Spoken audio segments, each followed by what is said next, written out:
Morning, this honorable court is now in session. You may be seated. Morning, Your Honor. Back on the record on the matter of the Commonwealth versus Stefon Diggs. All right, good morning. Could I see counsel briefly at sidebar, please?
Court, all rise.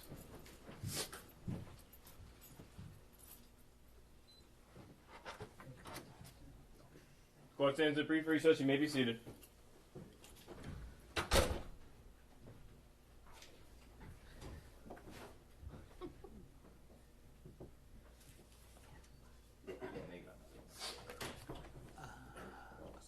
Yeah, we don't have anything.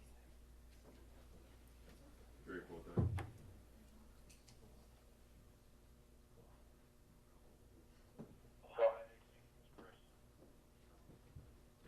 all set with the rest of this report.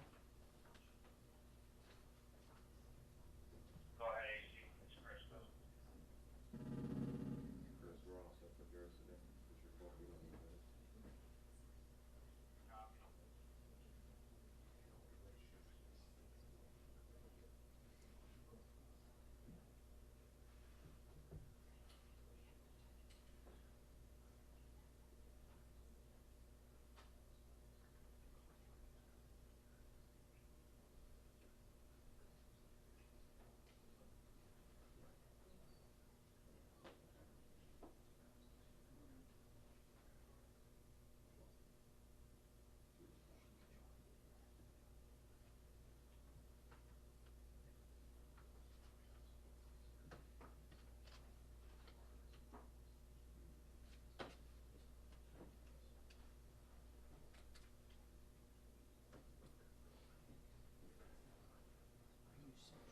I'm all set.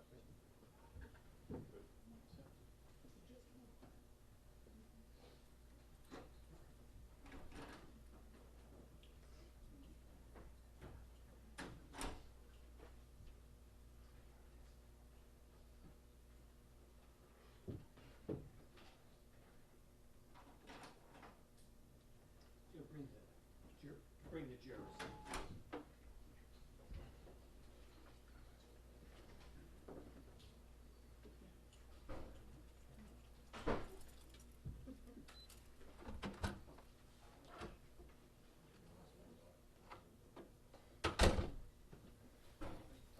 Yep.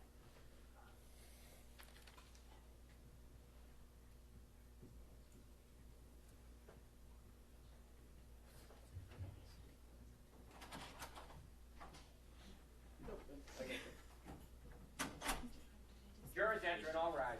That's what you were just talking.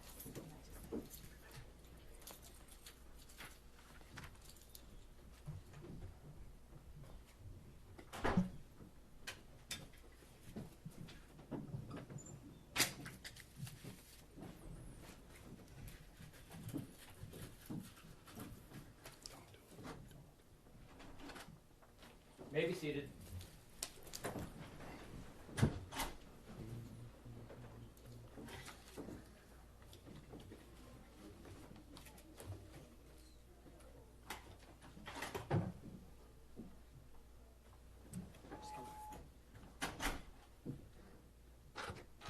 Court, all rise.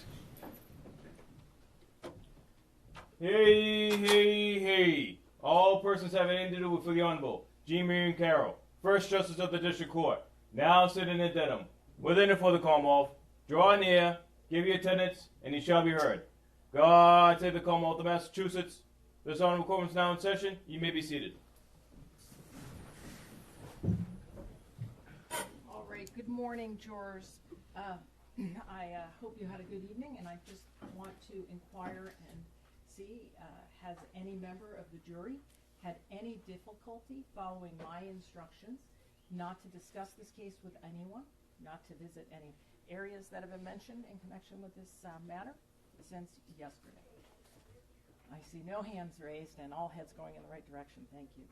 And how about, has any member of the jury read, seen, heard, or overheard anything from any source about any aspect of this case outside of this courtroom since yesterday that has affected or would affect your ability to consider this case in any way as a fair and impartial juror? No. Thank you all very much.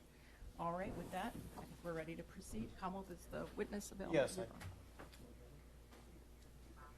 I believe we're in the cross. We are.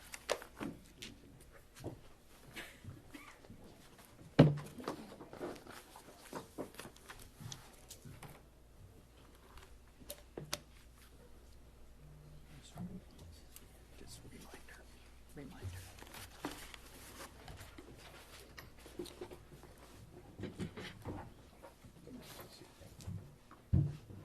Good morning. Just a reminder that you're still under oath. Okay. And Ms. Adams, again, as of the same as yesterday, if you could do your best to keep your voice up, that is appreciated. Yes. Thank you. May I proceed, Your Honor? Yes, thank you. Thank you. Ms. Adams, on January 1st, 2026, you sent Steph's girlfriend a text message that later appeared on TMZ's website, correct?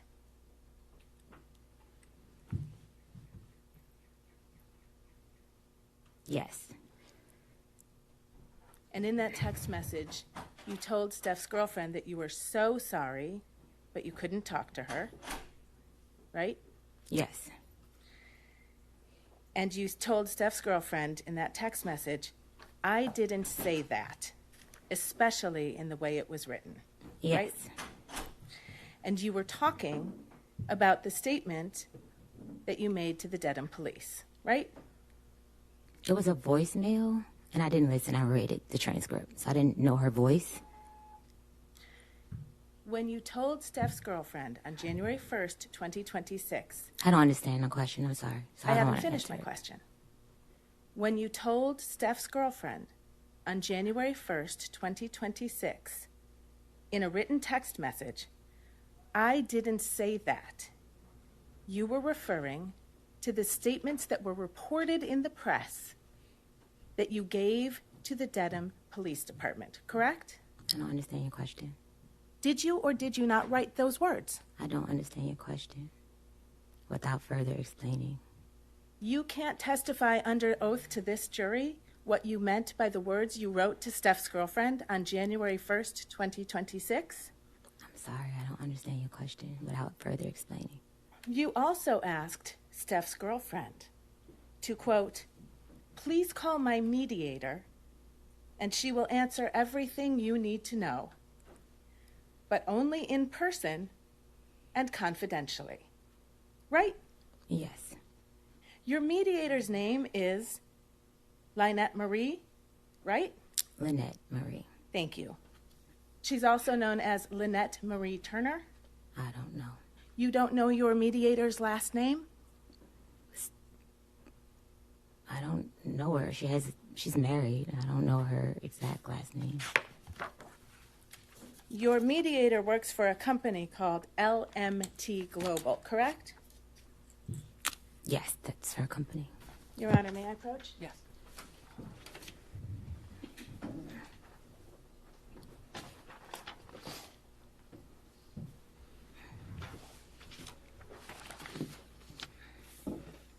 I'm showing you a corporate document from the state of Michigan. It is an amended annual report filed by LMT Global Corporation. Can you please read the name of the president of that company? Objection, Your Honor. Sidebar.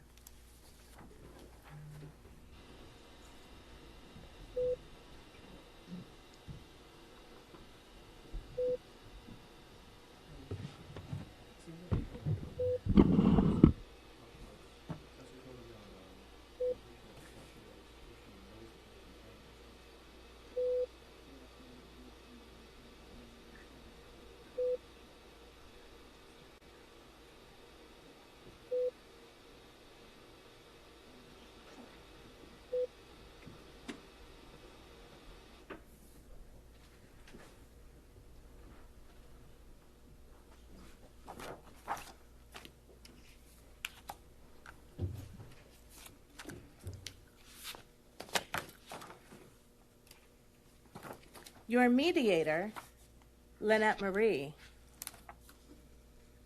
issued a money demand to Stefon Diggs on December 29th, the day the criminal complaint in this case issued, right?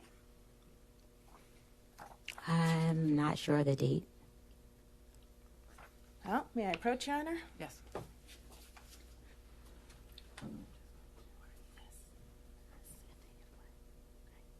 If she recognizes it.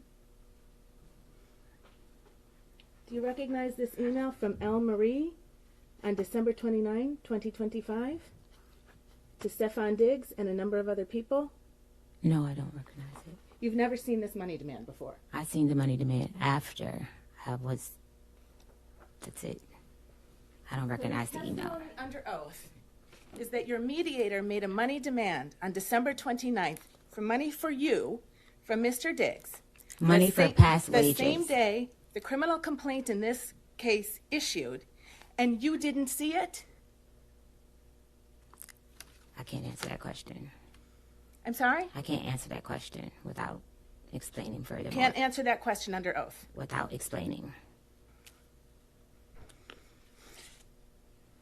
Your mediator demanded $19,000 on that date, didn't she? For wages owed, yes.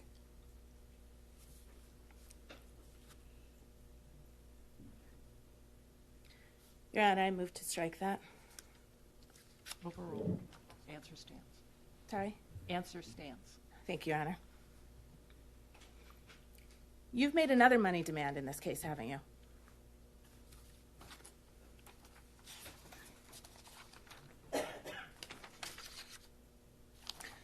Actually, before we get there, the I didn't get a 19,000. chance to answer the question. Before we get there, Are you withdrawing your yes, question, the counsel? question is withdrawn. Thank you, Your Honor.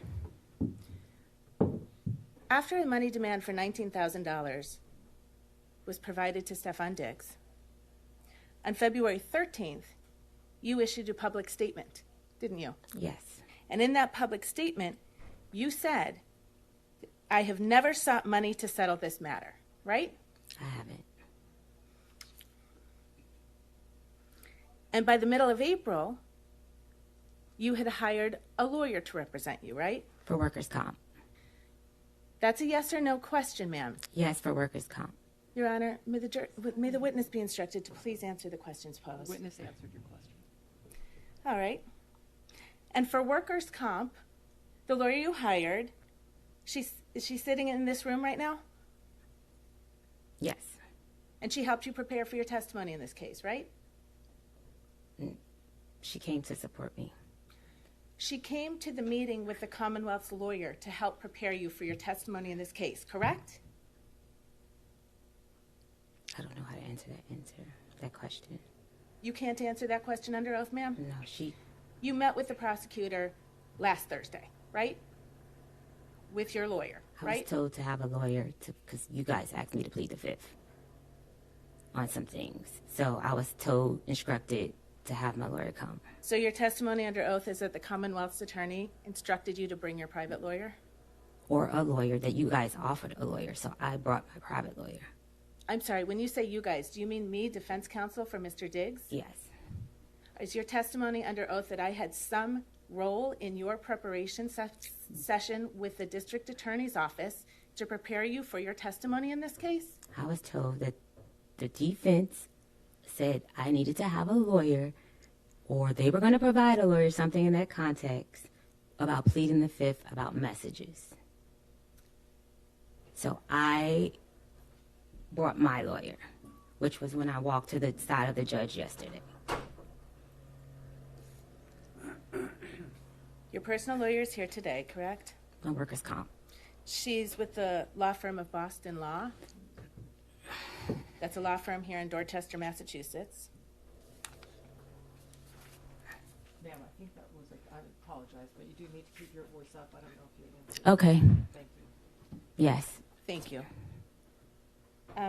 Tell the jury how much I think you described her as a workers' comp lawyer. I got her because I was injured on the job, and I needed to file a workers' comp case. Stefon Diggs did not have proper workers' and comp insurance. May- The final portion of that answer will be stricken, and you will disregard it. Ms. Adams, if you could just listen to the question, answer the question, and if you need it rephrased, counsel will certainly rephrase it for you. Next Okay. question, counsel. Thank you, Your Honor. 3 weeks ago, your lawyer demanded $5.5 million from Mr. Diggs, didn't he? Mr. Diggs offered me $100,000 Ma'am? to recant my statement. That is a yes. That is the Your Honor, only... Maybe be heard at sidebar, please. Objection, move to strike. Jurors, the last part of the witness's answer, the last part of the witness's response will be stricken as non-responsive. You will disregard it, and you will not consider it during your deliberations.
rise, jurors can step down this way, please.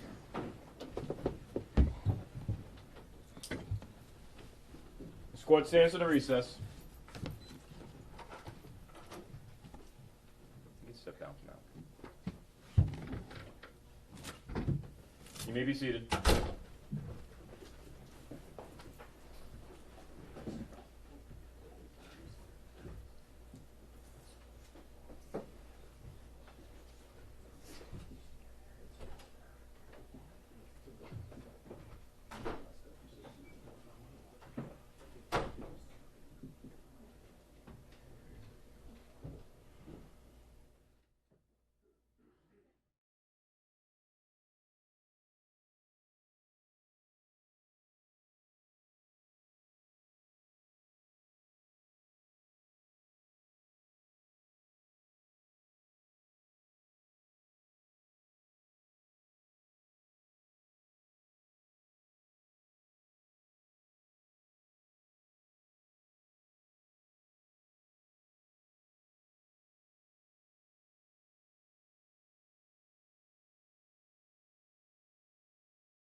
Court's back in session. You may be seated.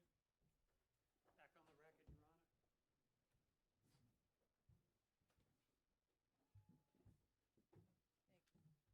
Silva, I want to reiterate, I think, some messaging that I tried to make clear yesterday.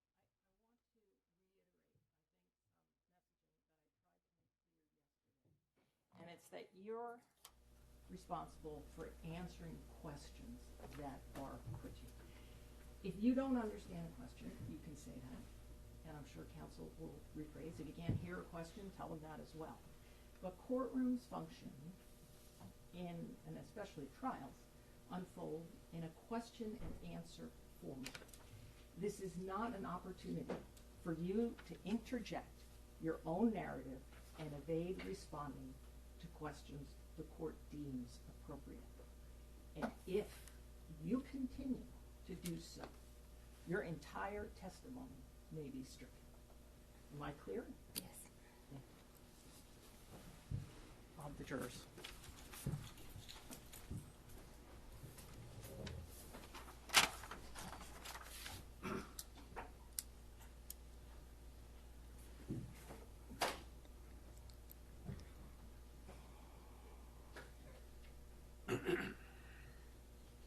All rise, jurors enter.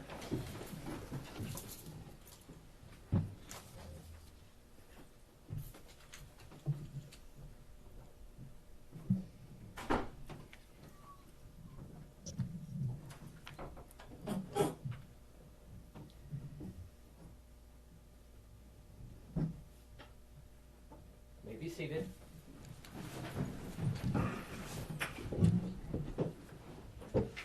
Jurors, at this point, I just want to be clear on one point, all right? And it's the following. You may not consider anything you heard that was stricken from the record. When an answer is stricken from the record, it does not exist.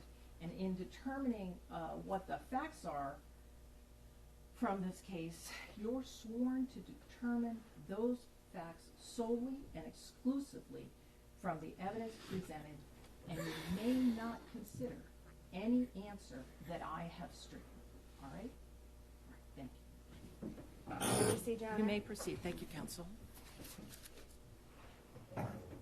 Ms. Adams, 3 weeks ago, your lawyer demanded $5.5 million from Stefon Diggs, correct?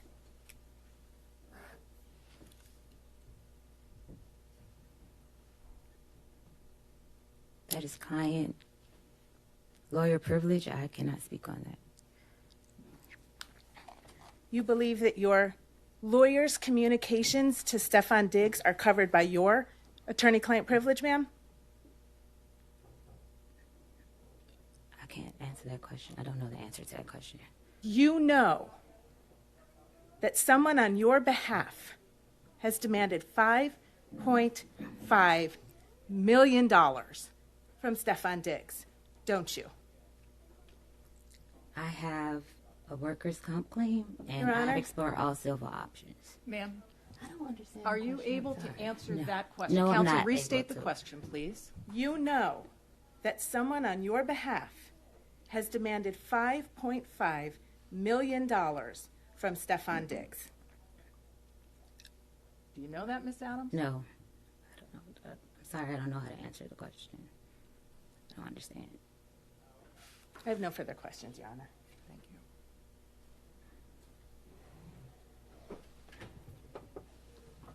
you. Your Honor, before we direct, may we be heard at sidebar? Of course. Thank you.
Good morning.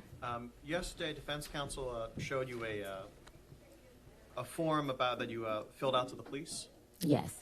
and they made a point that you're the hand, but not the forearm and elbow. May I approach?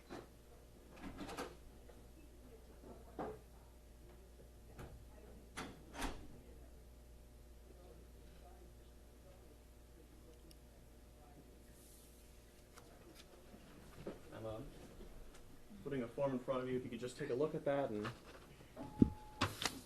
look up, recognize it. Yes. And I may direct the witness's attention. Could you read right here when it says the expected injury? Or Objection, Your Honor. Sustain. is there anywhere on that form where you do note the forearm and forearm being used to choke you? Objection. Yes. Sidebar.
On cross, I believe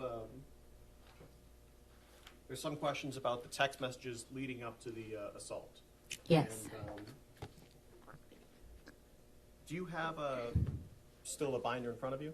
Yes. Do you mind opening to section 3 and to pages ending in 114?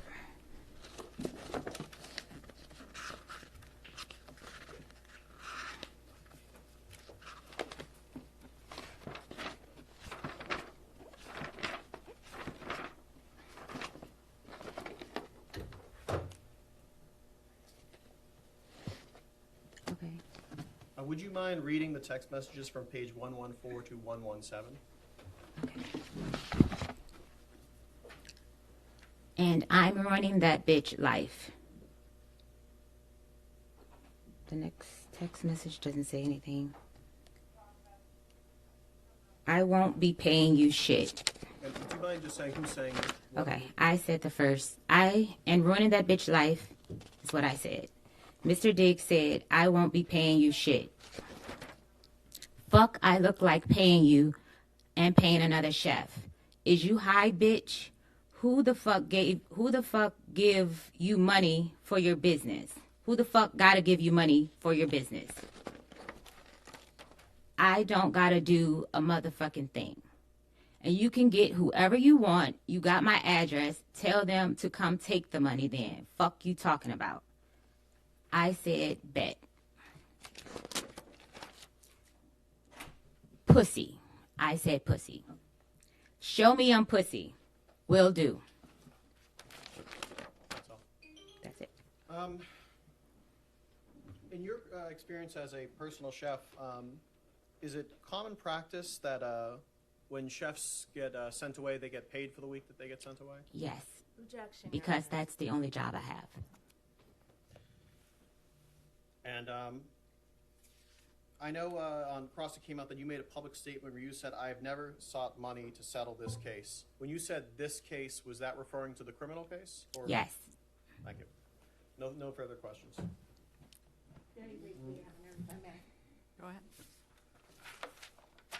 That series of text messages that you just read, that was in response to you saying after you were fired by Mr. Diggs, you will be paying me out for the season and the money, I'm sorry, and this is on page 113 of Exhibit 3.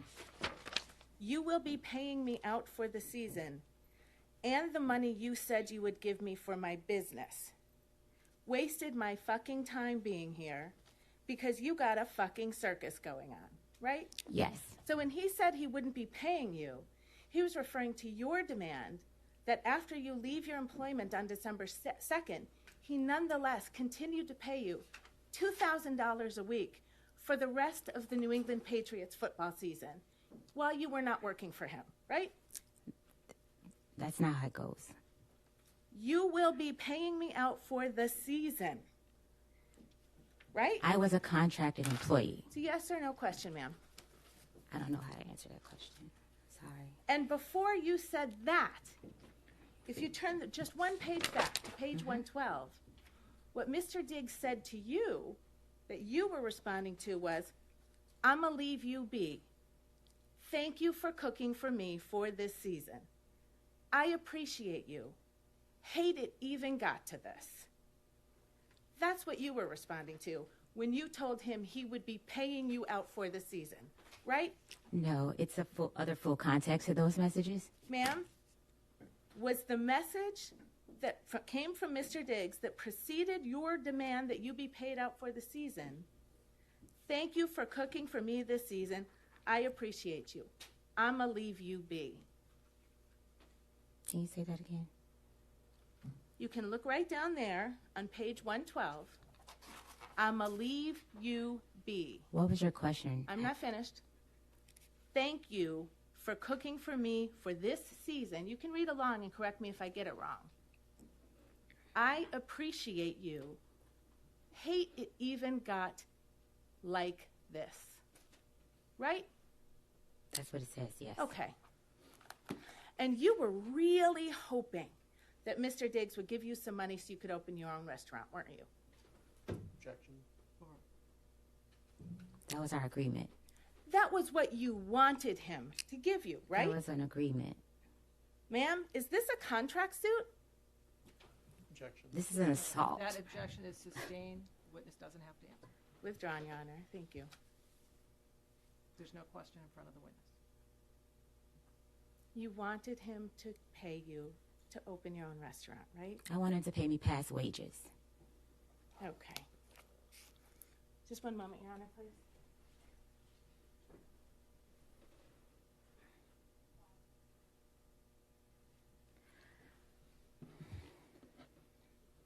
No further questions, Your Honor. Thank you. Anything else? No redirect, Your Honor. All right. Thank you, ma'am. You may step down. Commonwealth calls Kenneth Ellis of the Dedham Police.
Watch your step. You're going to remain standing and face the court. Thank you.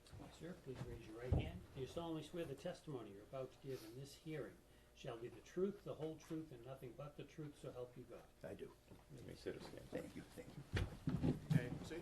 Go right ahead. Thank you. Good morning. Good morning. Would you please state your name and spell your last name for the record? Yes, it's Kenneth Ellis, Ellis.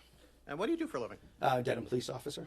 And how long have you been an officer at the Dedham Police? 18 years. And what's your rank? Patrolman. And prior to being an officer at Dedham, did you go anywhere else? Were you an officer anywhere else? I was not. So prior to being an officer at Dedham Police, did you go through any sort of special training or academy? I did. I went through a police academy in Randolph. And how long was that? What did you do in the police academy? It was about 25 weeks, I believe. Everything from law, different aspects of the law, criminal law, constitutional law, motor vehicle. We had emergency vehicle operation, firearms, report writing, first aid, things like that. Turning your attention now to December 16th, 2025, do you recall if you were working that day? I was. And do you know what shift? I was working the day shift, 8 to 4. And were you out on duty, patrol? What were you doing? I was assigned to the front desk. Okay. So when an officer is assigned to the front desk, what are their duties? Basically just any walk-ins. Sometimes we have the business phone rings, the non-emergency line. When you say walk-ins, is that just someone literally walking anyone into can the walk. door? It's people, ranging from, oh, may I use the restroom, or, I'd like to make a report, anything. Yeah, anytime someone comes in, we greet them. And during that day, did anyone come in? Yes. And do you know who that person would be? We Mila Adams.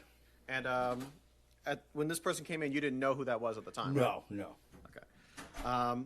And she came in. What, if any, observations did you make of her when she came in? She sat down on the bench, and she was crying. All right. And did you approach her, or did you wait for her to approach you? How did that I actually went. Normally, I speak over the phone. There's a phone to talk to the people in the lobby. like behind glass? Yes, yeah. It's like almost like a smoked glass. But because of her demeanor, I went out to speak to her in person. And did she want to talk to you at first? No, she did not. And why? She asked if there were any female officers working. And what did you say? I actually went back to the shift commander's office and I checked the scheduling sheets, and it appeared that there was not one until 4 p.m. that day. So what did you do? So I went back and I let her know, and I just told her that, she didn't feel comfortable giving me a statement towards anything, then that's okay. And, if she could come back at 4 o'clock. And then I went back to the desk, I believe, for a bit. And then what happened? Then she called me back over and said she would like to give me a statement. And where did you talk? So right after you enter the lobby area, there's double doors, and then to the right of the double doors, there's kind of like an interview room. So we do fingerprints for like civilian things, gun permits, things like that. And what did you talk about? So she just wanted to give me a statement without mentioning anyone involved. So what do you mean you didn't want to mention anyone involved? Well, she said, I'd like to tell you something. Sustain. Okay.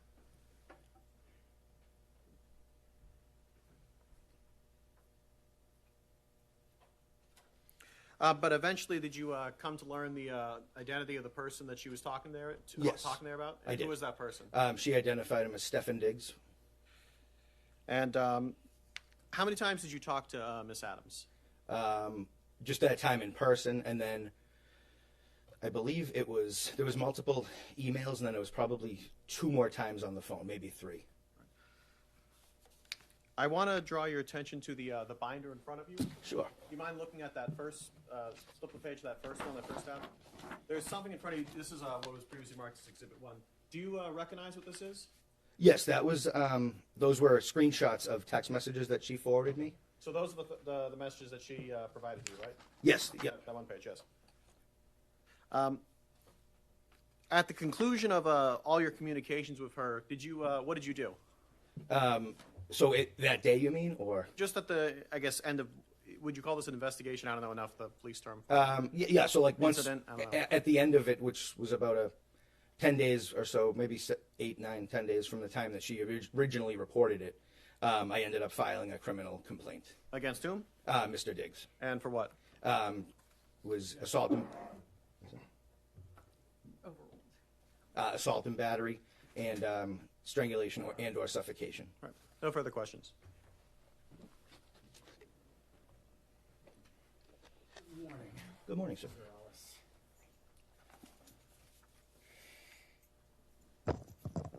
I'm going to start at the end there. Thank you for being here. Sure.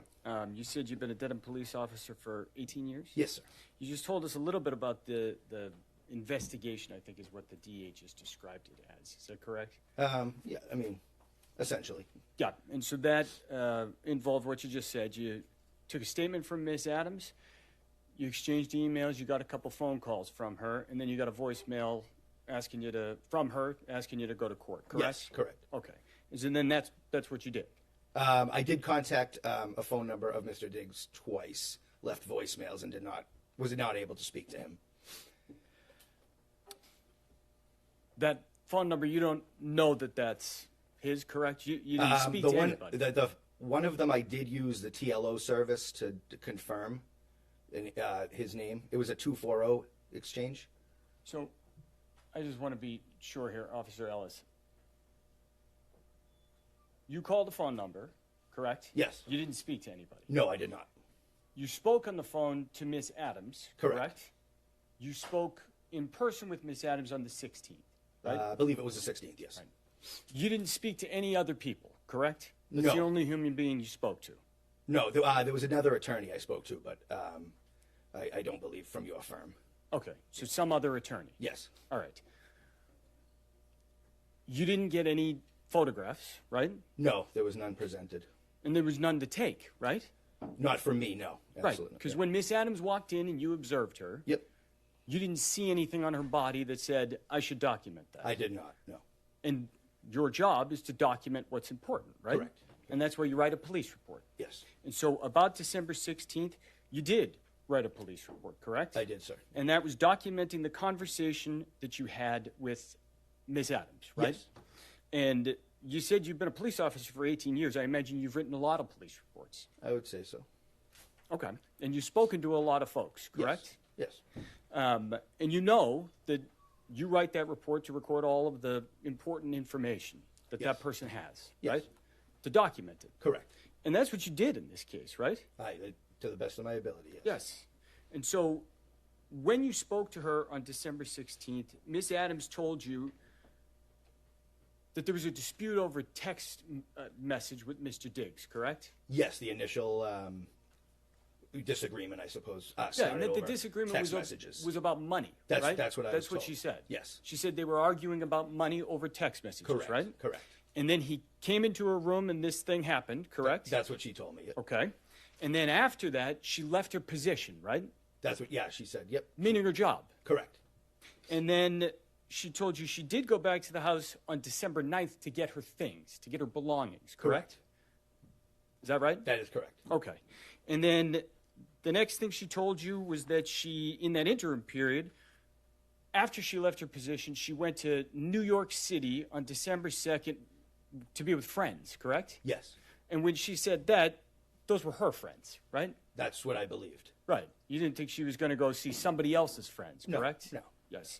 And it'd be important to you to know if those were Stefon Diggs' friends, right? I suppose.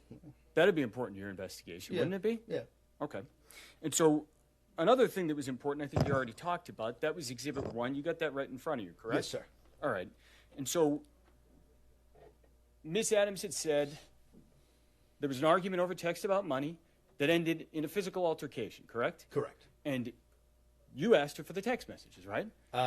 She offered them, I believe. Okay. Yeah, but yes. And you took them because Yes. accepting the text messages that led to physical altercation would be important, right? Correct. You want to have that. Right. You want to document that. Right. All right, and so that's what that is. You received those from Miss Adams by email, correct? Yes, I did. And then you documented them, you saved them, and they're sitting right there in front of you right now for trial, correct? Correct. All right. And looking at those text messages, if somebody deleted messages from that before they ever sent it to you, that would be important for you to know, wouldn't it? Yes, it would. If those weren't complete. Correct. It would. You would want to know that. I'd want the whole picture. Correct. Yeah. Okay. If I may have one moment, Your Honor.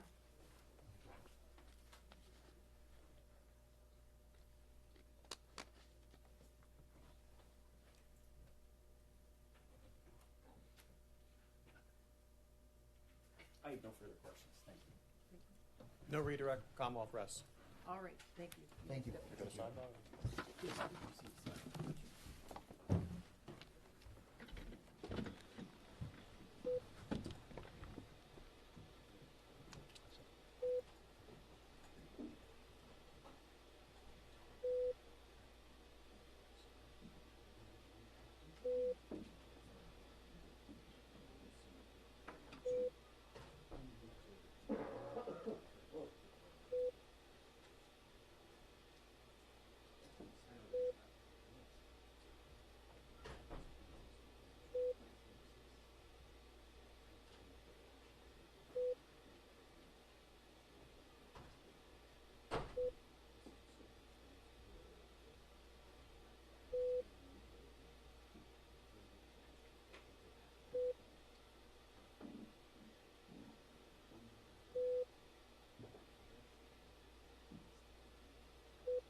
All right, the Commonwealth rests. Any evidence for the defense? Defense calls Michael Perry.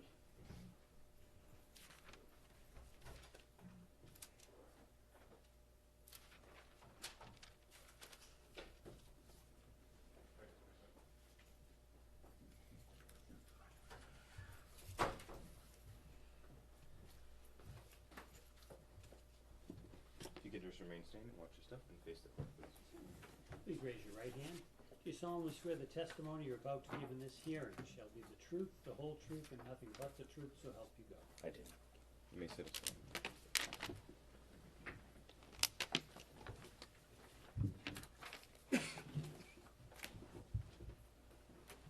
Let me proceed. Morning, sir. Good morning. Could you please state your name for the record and spell your last name for the jury? Yes, my name is Michael Perry, last name Perry. What do you do for a living, sir? I do digital forensics for a company called Level Blue. Okay. And how long have you worked for that company in that role? Essentially 15 years through a number of acquisitions. Level Blue recently acquired Strauss Friedberg, who I worked for a number of years. All right. So you've been in your position for a number of years, essentially with the same company. The name has changed at the top of the header. Is that fair to say? That is. All right. Prior to that, what kind of experience did you have? Your Honor, Commonwealth would stipulate that this witness's credentials. All right, thank you. I'll I'm leave it gonna to your discretion. Move along. Thank you. So just quickly, prior, what was your experience to working for the company that ended up becoming Level Blue? I worked for Strauss Friedberg. Prior to that, Aon. Then Aon acquired Strauss Friedberg. Strauss Friedberg acquired Elysium Digital. So that was kind of the progression. But I held the same position. Okay. And before that, did you work as an investigator of any kind? I did. I worked for the Plymouth County Sheriff's Department as a digital evidence analyst. How long did you do that? It was about 5 years. Okay. So my math is correct, you've been analyzing digital evidence for about 20 years then? That's right. And you have to undergo certain kinds of specialized training on how to do that? Yes. And I imagine if technology is developing, you have to kind of get retrained on that fairly often. Is that fair to say? That is fair to say. Right. Do you have any experience in dealing with digital data with regard to iPhones? I do. All right. And can you just describe kind of when we're talking about digital data from a phone, what does that mean? What does that look like? Digital data from a phone is, data stored on the phone is extracted out. So I have special tools, forensic tools, that I use to connect to the phone, pull all the data that I can from it, and then I load it into some applications to look at the data and find out what data is stored there. And, I can put together reports of data that might be relevant to a case. Okay. And so when you say data, what does that mean? So for a phone, it would include the things that you would use your phone for. History of phone calls, text messages, pictures that you take with the phone, maybe some internet browsing. Right. So when a user does all those things on a phone, is there kind of information recorded inside the phone tracking the user's movements? It can, yeah.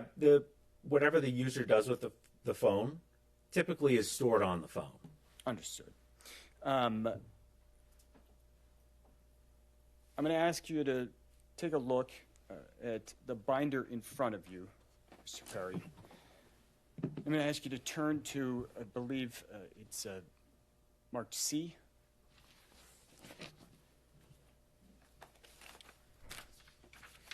Okay. You see that front page there. It looks like it says Celebrate at the top right corner. Is that correct? That's correct. All right. What are we looking at there in Exhibit 3? This is the first page of a report that I put together after preserving one of two of Mr. Diggs's phones. So this is the first page of one of those reports. All right. And so the report you're talking about, fair to say that's a number of pages there in Exhibit 3, correct? It is. Right, and that contains data from the phone that you just mentioned from December 2nd. Is that fair to say? That's correct. I'm going to ask that you turn the page in Exhibit 3 to, there's a little number on the bottom right corner that says 113 on the right. It ends 113, I should say.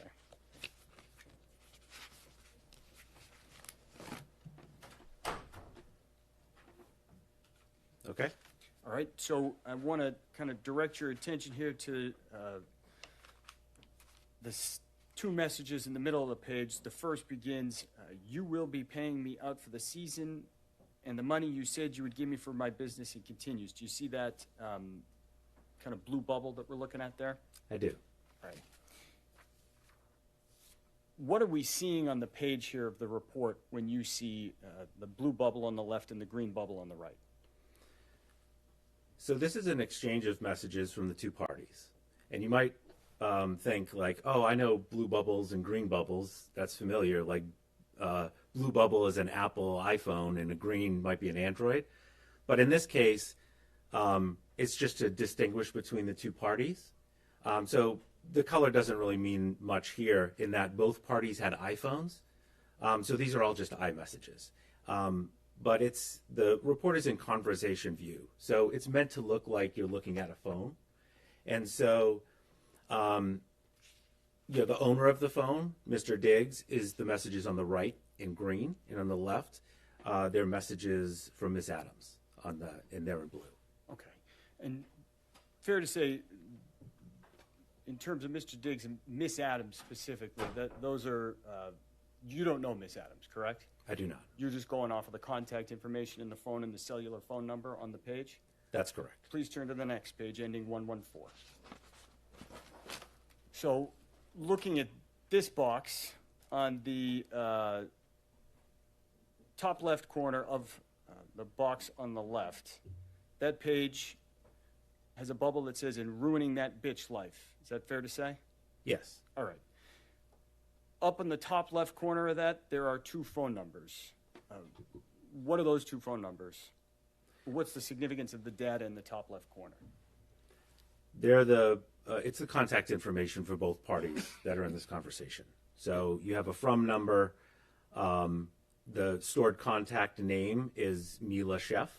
And then you have the two, which is the owner of the phone who's receiving the message. That's the numbers in the top left. Okay, and so would those be the two phones having the conversation in the iMessage chat? Yes. Kind of going down to the middle of the page, it indicates there's a time there that says 12/2/2025, 5:35:01 p.m. UTC +0. Can you explain what that means? Yes, that's the time stamp when the message was read. And UTC is it's a universal time coordinated, which just means universal time, which is the time basically in London at the time. And it's kind of like a standard to base timestamps off of, where at the time of this message in December of 2025, we're not in daylight savings time, so our time zone is -5. So Eastern is -5 from that UTC time. All right, so the UTC +0, you would need to subtract 5 to get to Eastern Standard? That's correct. All right, and so looking down at the bottom here of that same message, in the bottom right corner, it says 12/2/2025, 5:34, 43 seconds p.m. UTC +0. What's that? That's the time the message was delivered to the phone. And when you say the phone, that would be the user's phone? That would be the user's phone, Mr. Diggs' phone in this case. And again, the same calculation would apply. Is that fair to say? Yes. So that message was delivered to Mr. Diggs' phone at 12:34 p.m. Eastern Standard Time? That's correct. Looking at this box, corner, the bottom right corner we just talked about, you said that's when it was delivered to the phone, the user's phone. Is there any way, for any other way, I should say, for one of these blue boxes, one of these messages to appear in an iMessage chat? No, I mean it's just sent from the user that's part of the conversation that we see here. Okay. And so the user in the right on the green, is there any way that that person could create a message on the other side of the conversation? No, a user is not able to insert a message into a conversation just on one side of, in their own phone. So a user could insert messages into iMessage on their own side of the conversation, but not on the side of the person they're talking to. They can only send the message. They can't go into a conversation and just put a message in there. It has to be sent in that two-way communication. Conversely, if the user of an iPhone wanted to erase messages on their side of the iMessage chat, would that be possible? Yes. If, just directing your attention to the bottom right of page 114, there's a green box on the right. That's a message Mr. Diggs sent. Is that fair to say? Yes. Okay. If that message were deleted, would you be able to tell from the data that was extracted? Possibly. Okay. And the reason why is that on an iPhone, if you delete a message, it actually gets retained for 30 days. So if you have an iPhone, you can go back and recover that message. Maybe if you deleted it by accident or something, you can recover it within 30 days. After 30 days, it's not recoverable. All right. And so you could see the data for 30 days if a user deleted it, if you extracted their phone, correct? Within that 30 days. All right. How about if they deleted it and you just looked at the screen? If they deleted it and you looked at the screen, no, you'd have to go to the menu and look at recently deleted. Understood. If I may have one moment, Your Honor. Yes.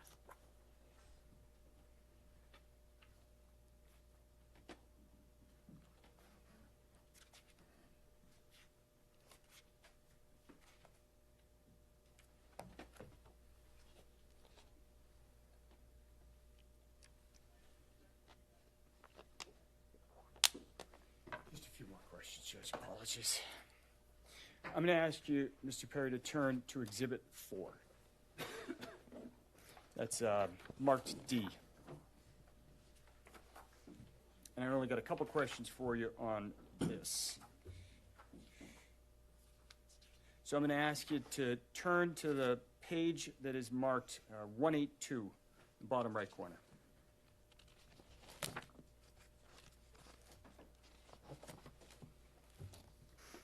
Okay.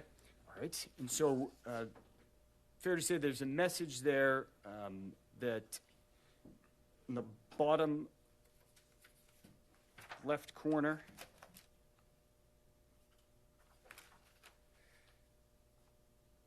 says, reacted to, all good. You know, I try not to make things bigger than what they are. You got your own life and things you deal with. Is that fair to say? Yes. Okay. So going to the time in the bottom right corner of that message, it says 12/11/2025, 8:37, 21 seconds a.m. UTC -5.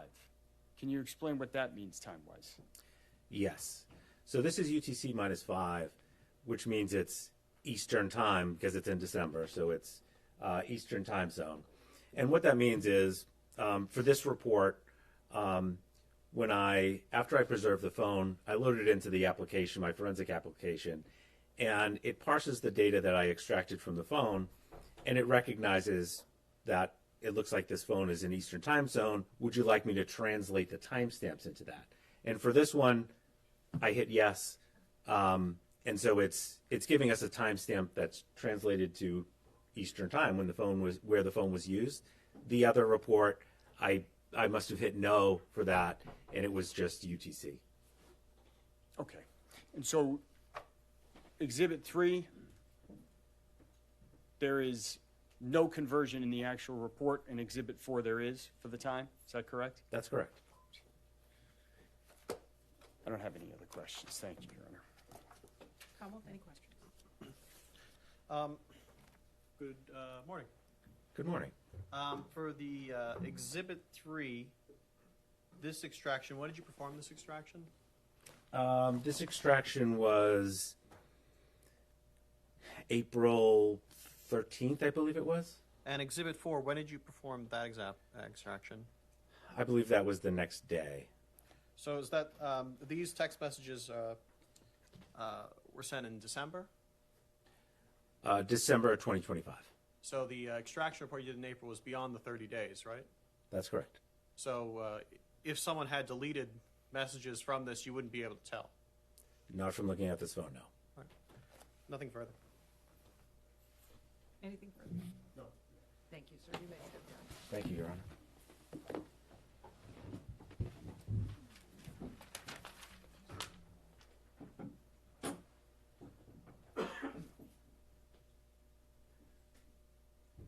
It's called Janelle Salas.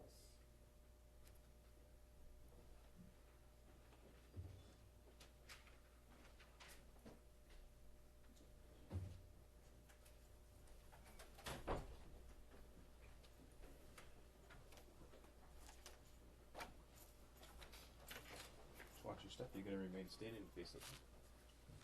Please raise your right hand. Do you solemnly swear the testimony you're about to give in this hearing shall be the truth, the whole truth, and nothing but the truth, so help you God? Yes, I do. You may sit or stand, whatever you feel comfortable.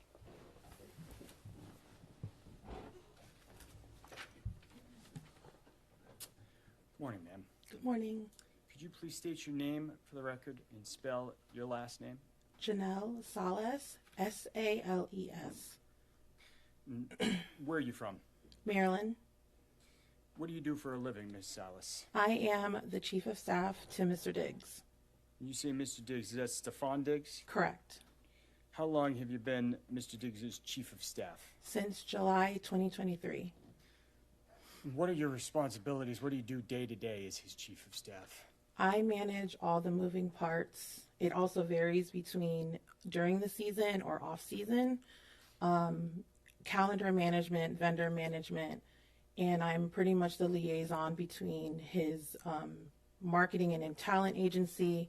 If I need to speak to finance, anything that comes up with his agent, anything personal, family related. Sounds like quite a bit there. Okay. You said it varies by whether it's in the off season or the season. What does that mean? So during the season, the calendar is pretty much structured for about 20 weeks, depending how long it goes, from camp all the way until the end of the season. So there's a strict schedule day to day, pretty much from 7 to 6 p.m. And then off season, it varies between training, traveling, and other business commitments. Okay. And so you've been saying season and off season. Fair to say Mr. Diggs is a professional football player? Correct. Right. And so that would be the football season? Correct. You said that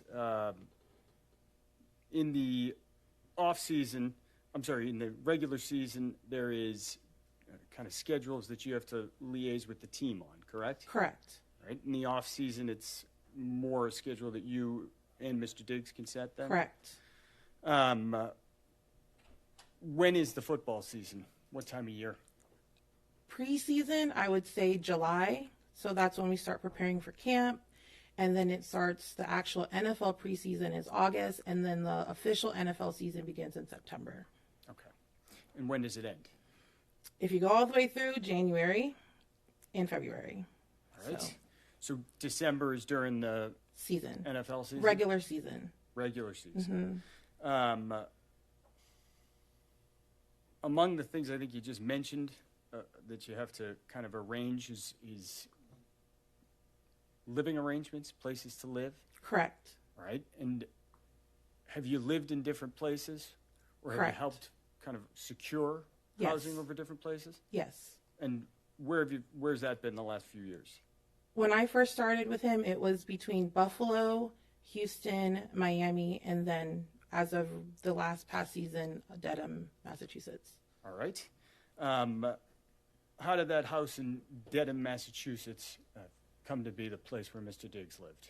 I got connected with a realtor through a mutual business associate, and he found this open home for rent because the goal is to rent a home. And so they found this space, and we looked at it.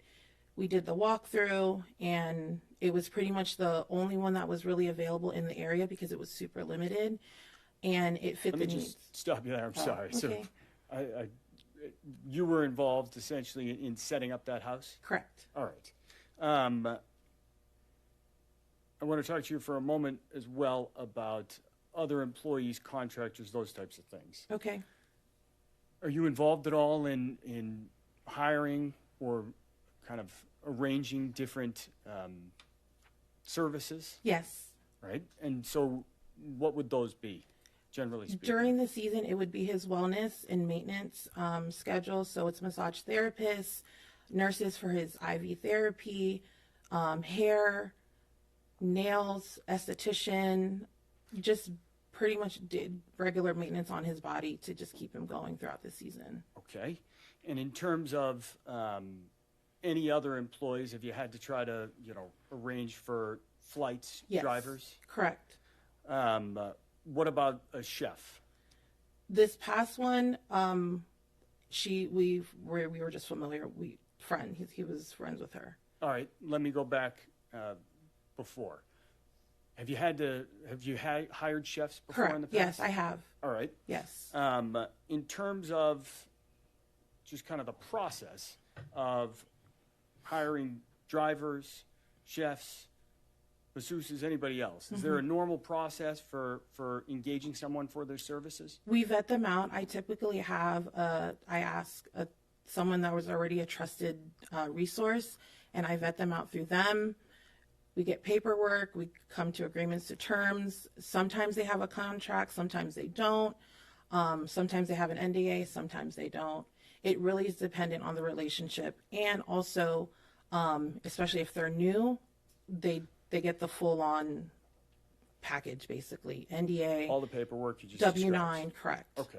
So you mentioned you didn't have paperwork for the most recent chef. Is that fair to say? Correct. And what's that person's name? Mila Do you know Mila's last name? Adams, All right.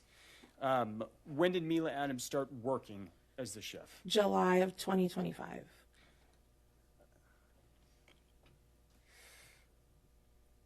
Where did she work? In Dedham at the house. All right. Did she live in the house as well? Correct. Who were the other people who spent time in that house and or lived in it? Spent time in it. I spent time in it when I would visit for games. His brother visited, one of his childhood best friends, photographer, videographer, mom, and other business associates and any friends that would come and visit. Okay.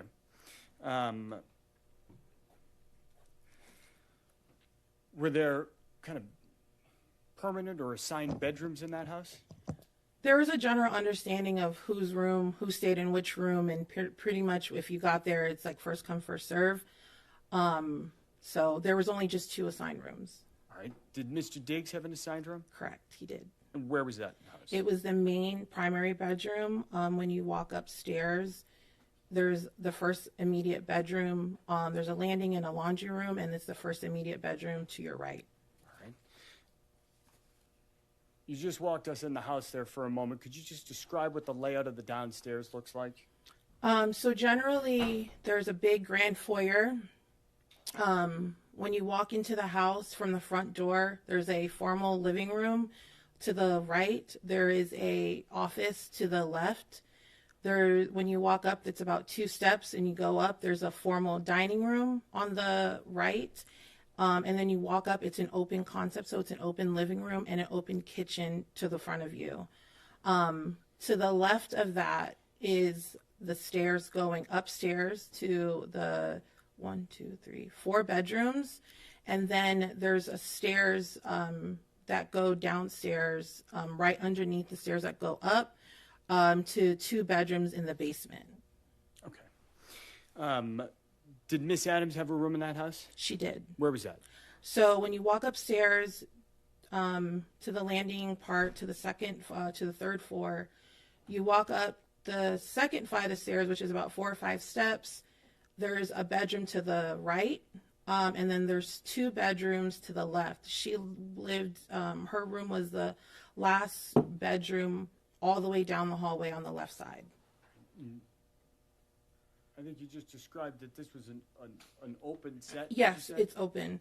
So it basically looked like there was a bridge, like a U bridge from the upstairs looking down, because the middle of the house, you can look down and you can see everything. Okay. And you can look up and you can see the hallways of both going into all 3 bedrooms. Understood. So, different people at the house. Did you have a key? I had a key to the front door. Okay. Were there any other security systems set up at the house other than just locks? The garage, and then doors for like her bedroom and his bedroom. Okay. And that is that. And his closets. All right. Any other measures on the house? Garage door. I know there was a ring camera system, an alarm system, but other than that, nothing out of the ordinary. Got it. So I want to direct your attention to December 2nd, 2025. Okay. Were you working that day? Yes. Where were you? I was at the house. It was the day after the Monday night football game, and I had a hair appointment because we were getting ready to leave for a trip. Where were you going? Miami, Florida. Who was going to Miami, Florida?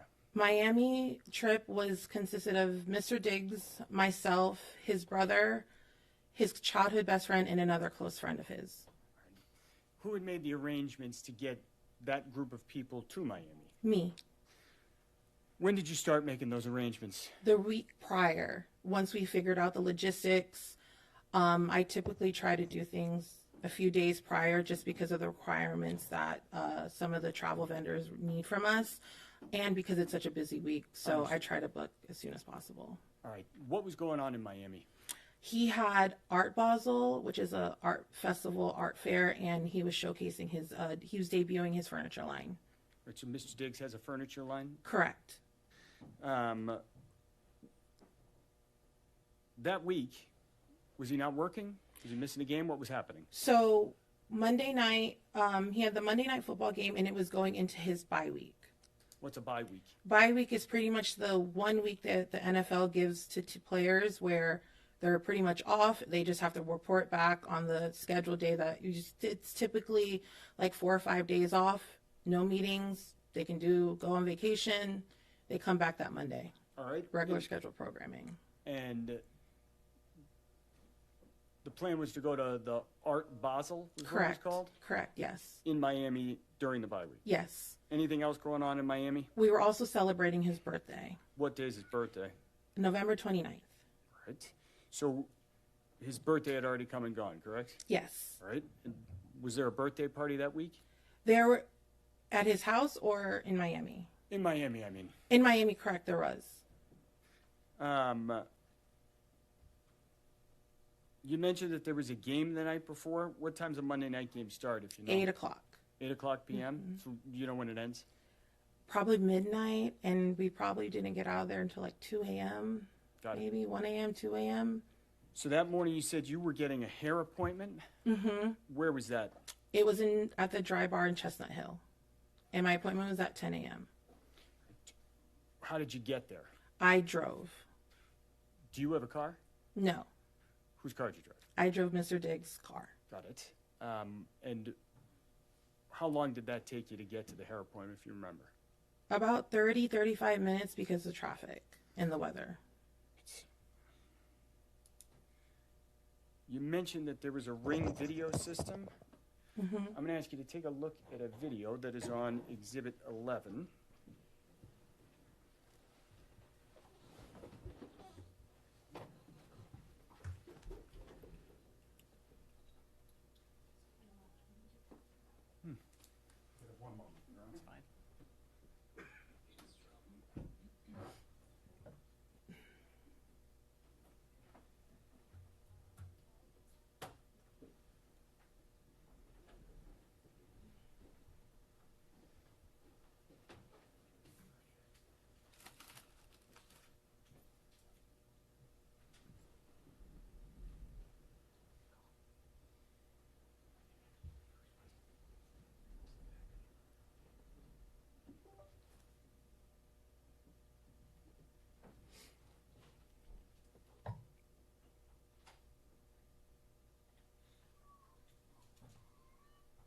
council, do you need a minute? Because I can take the morning recess now if that's helpful. That's okay, whatever.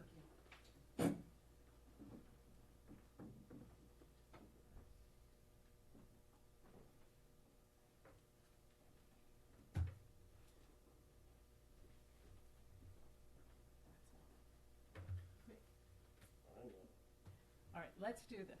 Let's give you a second and everyone, oh, wait, here we go. Here we go.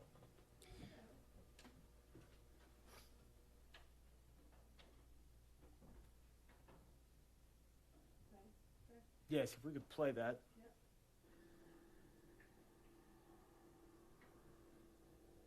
And for the record, that's a video ending in the number 602. Do you recognize what we just saw there? Yes, that's Mr. Diggs' Maybach.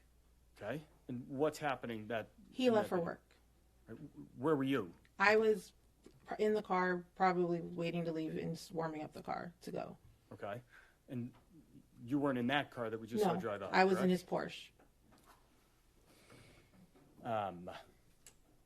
I'm happy to continue, Judge, but we have a while further, so it might make sense. No, that's fine. Why don't we take, jurors, why don't we take the morning recess? I think there should even be some coffee back there for you for a moment, all right? Thank you. All right. All rise. Jurors can step down this way, please.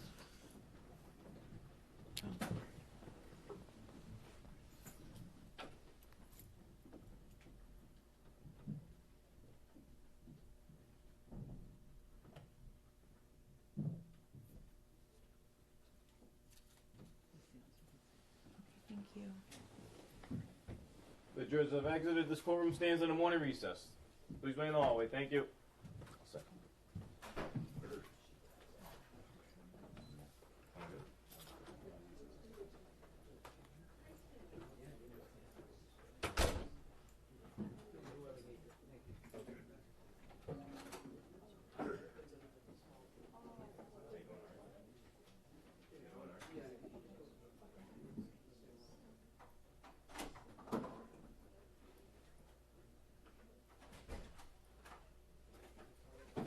Yes, Chief, we just took it.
Jurors entering, all rise.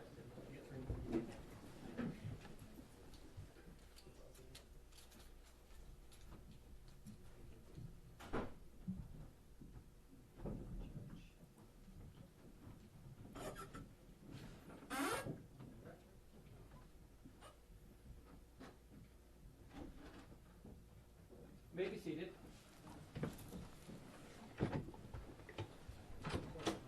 Court, all rise.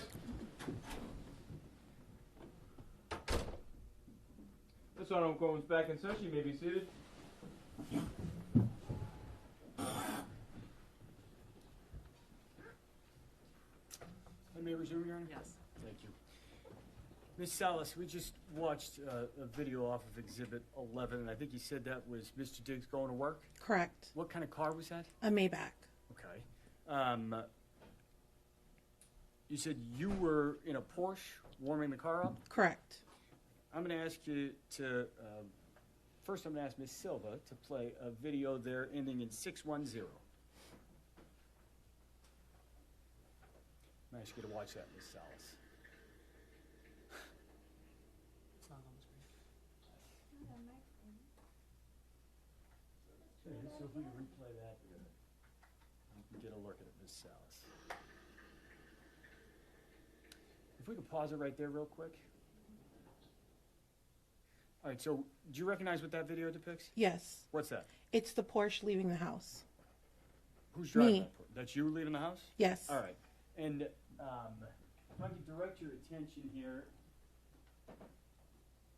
the time on the exhibit is 9:26 Eastern Standard Time on December 2nd, 2025. Correct. Does that sound about right for when you left the house that morning? Yes.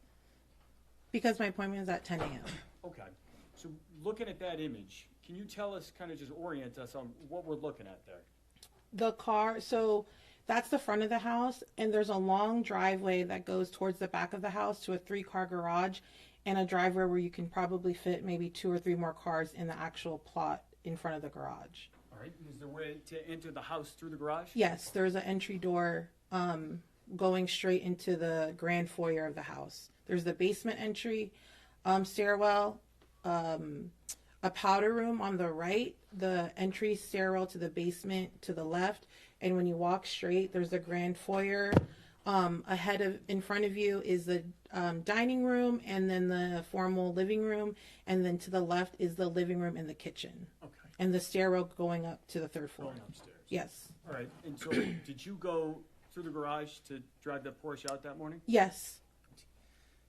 Do you remember getting back to the house? Yes. Do you remember what time that was? It was in the afternoon after I had ran my errands from my hair appointment. Okay.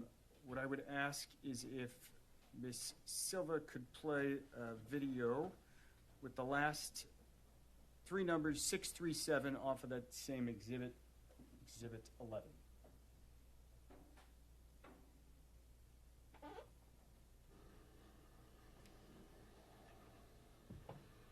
If we could maybe replay that one more time, it's only about 3 seconds. All right, so do you recognize what that depicts? Yes, it's the car returning home. And is that you driving the car? Yes. All right. And the timestamp on that indicates it's 12:59:59 Eastern Standard Time. So it's just about 1 p.m. Is that consistent with your recollection of when you got Yes. home? Yes. What were you doing that day after you got your hair done? I was coordinating our travels because I was getting updates from the airport regarding the change of airports, change of planes, and trying to just get everybody together Okay. to be ready to leave by the end of the night. So you were working. Correct. And was there an area where you worked in the house? In the kitchen, in the small little dining table, like in between the kitchen and the living room. Okay. I'm going to ask Ms. Silva to play one more video for us. That's going to be 183725 on Exhibit 11.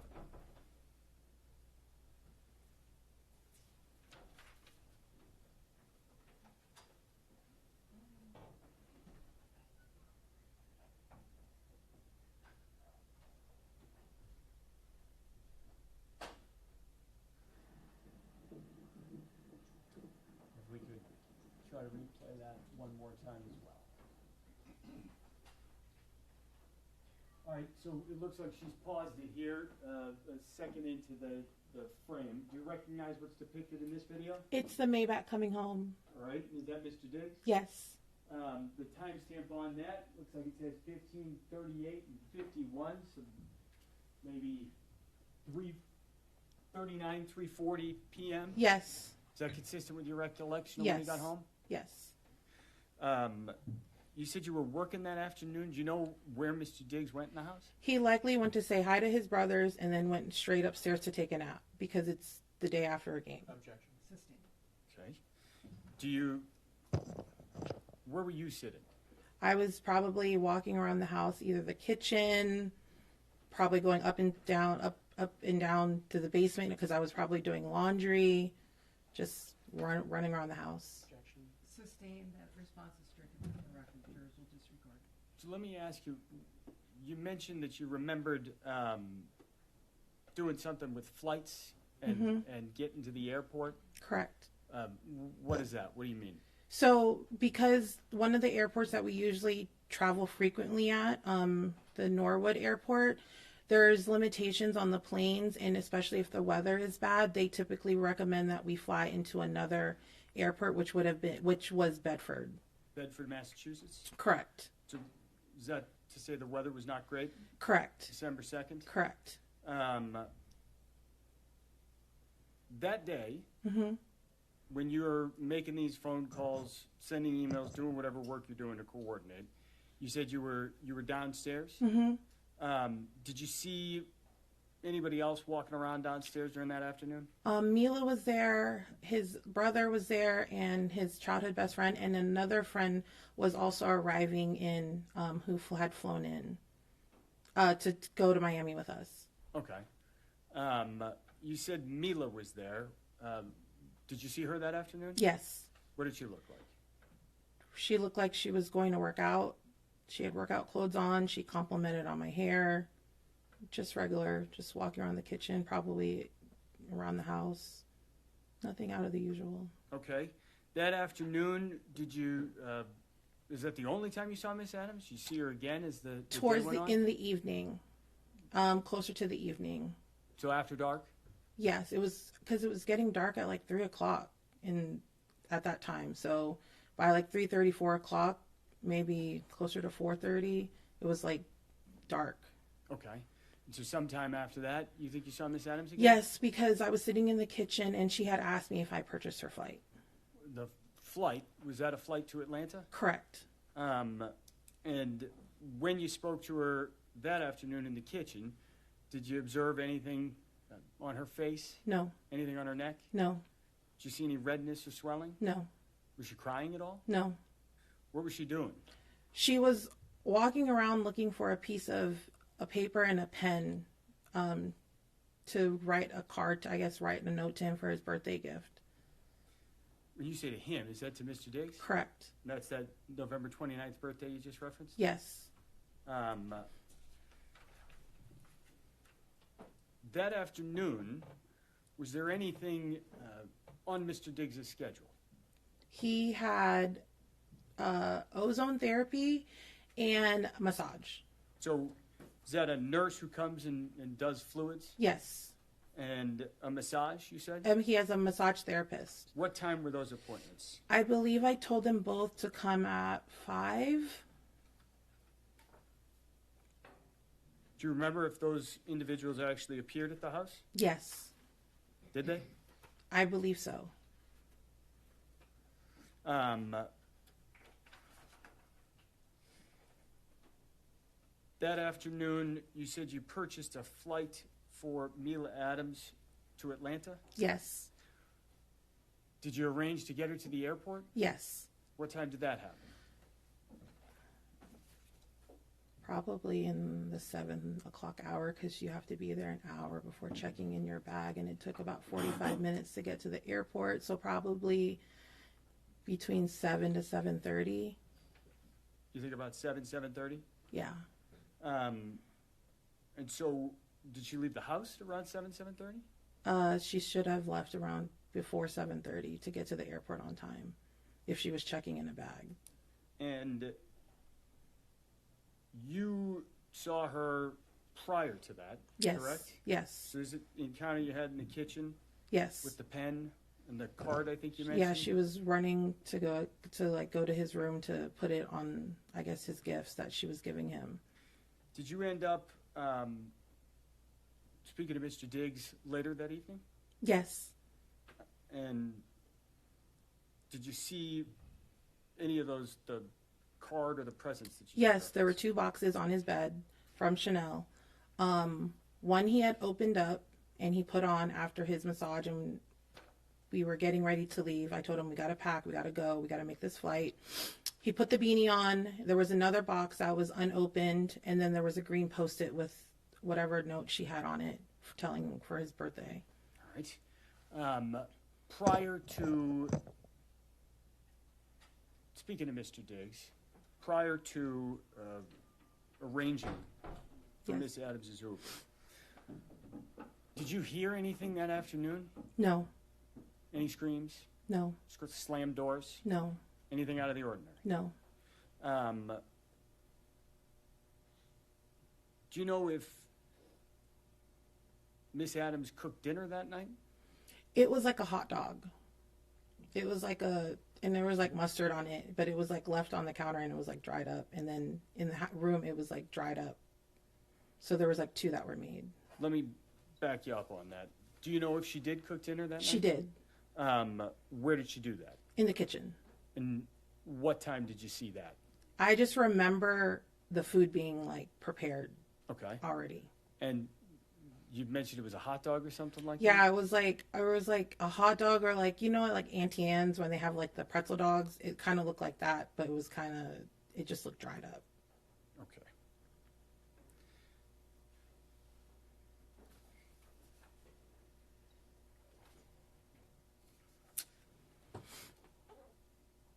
That night, did you all leave for Miami? Yes.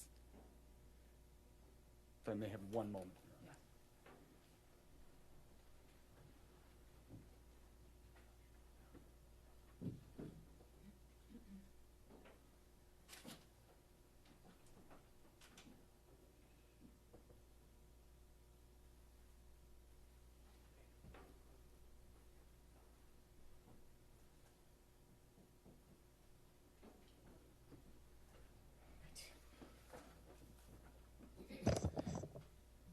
I just want to recap on one issue.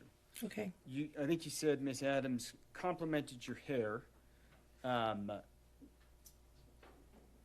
Did she tell you anything else? No. She was like, "Oh, your hair's getting long and it looks good." I was like, "Thank you." Okay. Did she tell you she was assaulted, No. strangled? No. You're the chief of staff? Correct.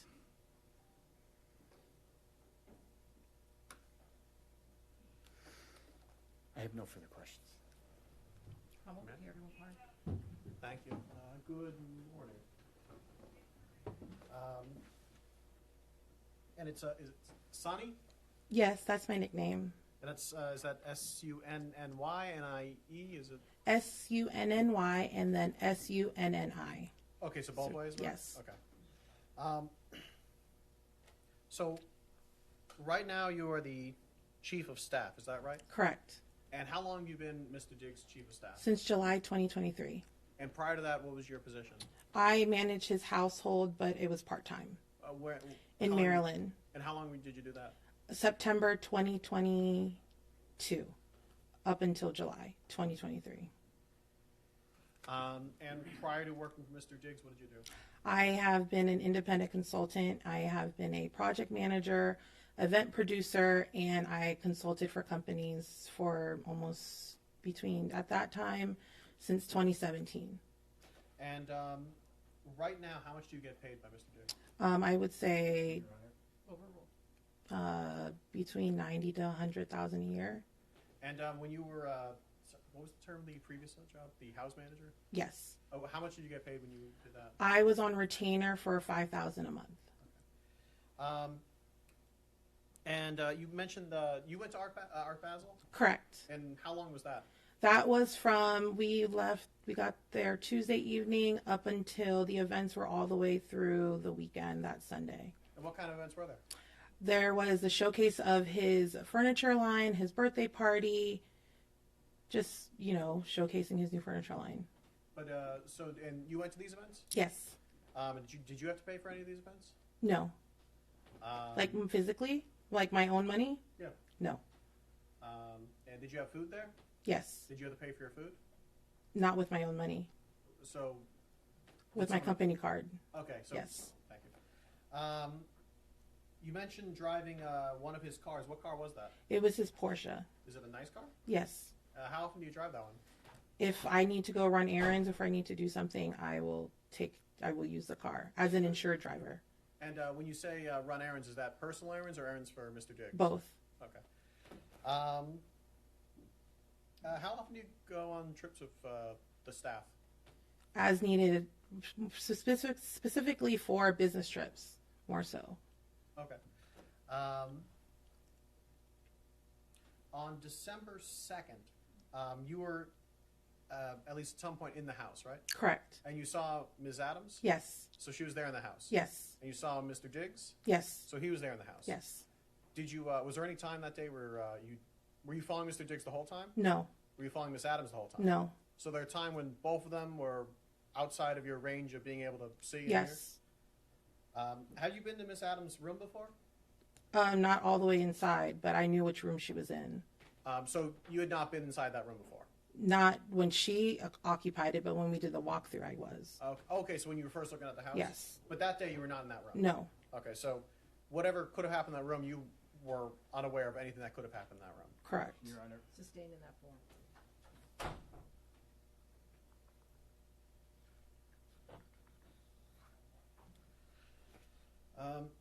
Is it fair to say that you have a financial interest in Mr. Diggs doing well?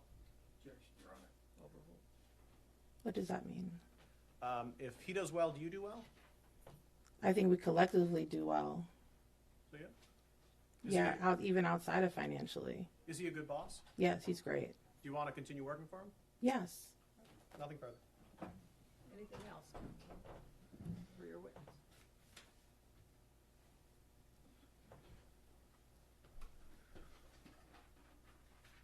I just have one question for you. Yes. You mentioned that you got to drive the Porsche. Yes. All right. Would you lie under oath to get to drive the Porsche and work for Mr. Diggs? What does that mean? It's part of lying under oath, your job. What? I'm sorry. Can is, you? Is your job to lie, or would you be truthful? I'll be truthful. Okay. Who else got to drive that car? Mila, and anyone around the house, if they needed to use the car, they would drive it. Did you see Mila drive that car? I've seen her drive the car before. I don't have any other questions. Anything else for this witness? When you say just other people around the house, about how many people does Mr. Diggs have working for him? Employed, one. So then otherwise they're all just contract or? Correct. Do you know about how many? Depending on the job, as needed. Okay. Do you know in this? Objection, Your Honor. We're now outside the scope of the redirect. Overruled. Just in December, do you know? I couldn't give that to you on the top of my head. Nothing further. Thank you very much. You may sit down. Thank you.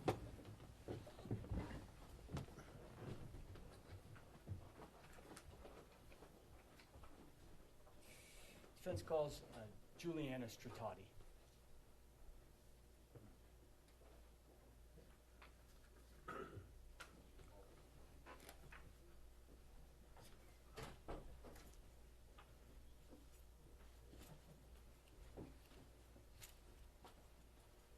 Watch the tip. You can remain standing and face the clerk. Please raise your right hand. You solemnly swear the testimony you're about to give in this hearing shall be the truth, the whole truth, and nothing but the truth, so help you God. Yes. Let me sit or stand. Good morning, ma'am. Could you please state your name for the record and spell your last name for the jury? My name is Juliana Stratoti, Stratoti. Are you from Massachusetts? Yes.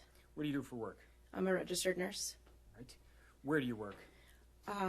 Full-time I work at Mass General Hospital, and then I have a side, a per diem job at the Drip Bar. What is the Drip Bar? Drip Bar is a wellness and hydration service. It's a franchise, but we have a location in Foxborough. Okay. And so what do you do as a nurse for the Drip Bar?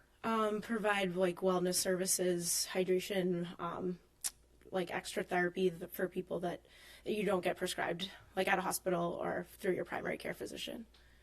Does some of that involve making house calls? Yes.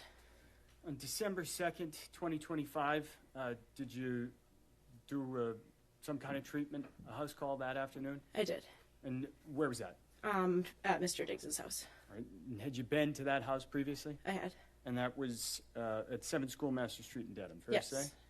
Do you remember what time you got there? Most of my appointments were 4, 5, or 6 o'clock. I think that day I got there at about 5 o'clock.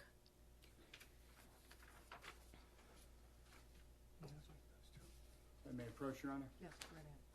I'm going to put the image in front of you. I'm going to ask you to take a look at that and tell me if you recognize what that depicts. That's me ringing at the front door on the Ring camera.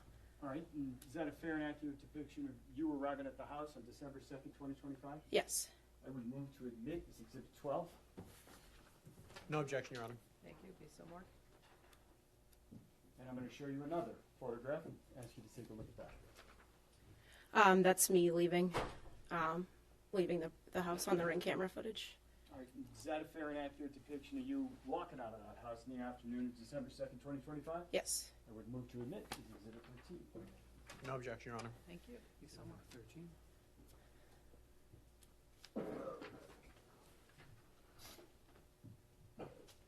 I'm going to put Exhibit 12 back in front of you and ask you, there's a timestamp at the bottom right corner.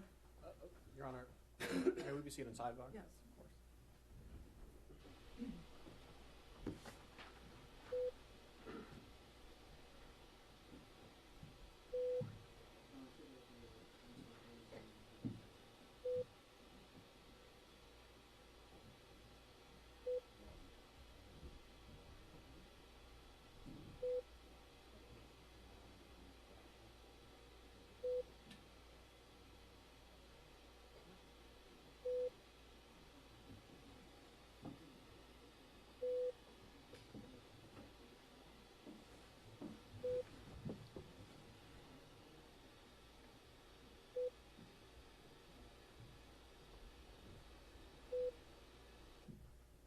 Callous objection is sustained.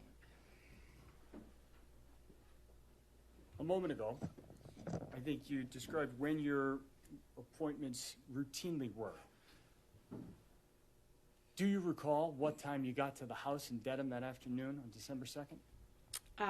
That day I got there at 4:50 Okay. PM? p.m. And do you remember when you left the house? According to the Ring camera footage, it was. Let me ask you this. Do you remember when you left the house? I don't remember exactly the time, but all of my appointments were roughly 45 minutes to an hour long. All right. And so on December 2nd, 2025, do you think, how long do you think you were in the house? Probably about an hour. In the house, when you were doing the treatment, where did it actually occur physically inside the house? In the living room. So then fair to say you were in that house that afternoon for about an hour, maybe a little less? Yes. Okay. Anything out of the ordinary that day? Not that I recall. Hear anything unusual? No. Did you see anything unusual? No. I have no further questions. May I? Yes. Good morning still. Had you gone to Mr. Diggs' house prior to this date? I had. And how many times have you done this before? A handful of times, I think. Before that was 2 or 3. Okay. After that was a couple. And saying the actual names of any of your clients, what kind of clientele do you have with this job? It depends on what services they're looking for. So kind of all across the board.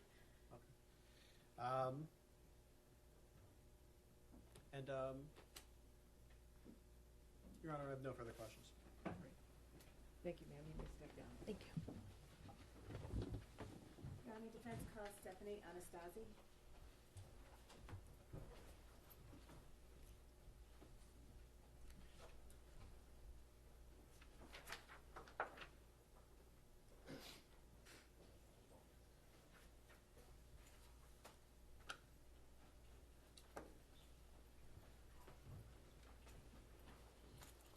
Just watch your step, and if you could just remain standing, please.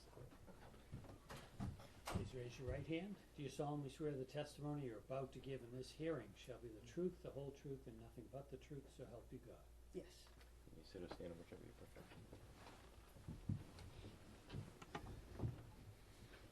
Good morning. Good morning. Can you state your name and spell your last name for the record, please? My first name is Stephanie. My last name is Anastasi, Anastassi. And do you live in Massachusetts, Ms. Anastasi? I currently live in Rhode Island. Where do you work? I work in Massachusetts. And what do you do for a living? I'm a massage therapist. Are you employed in that work? Yes. Who do you work for?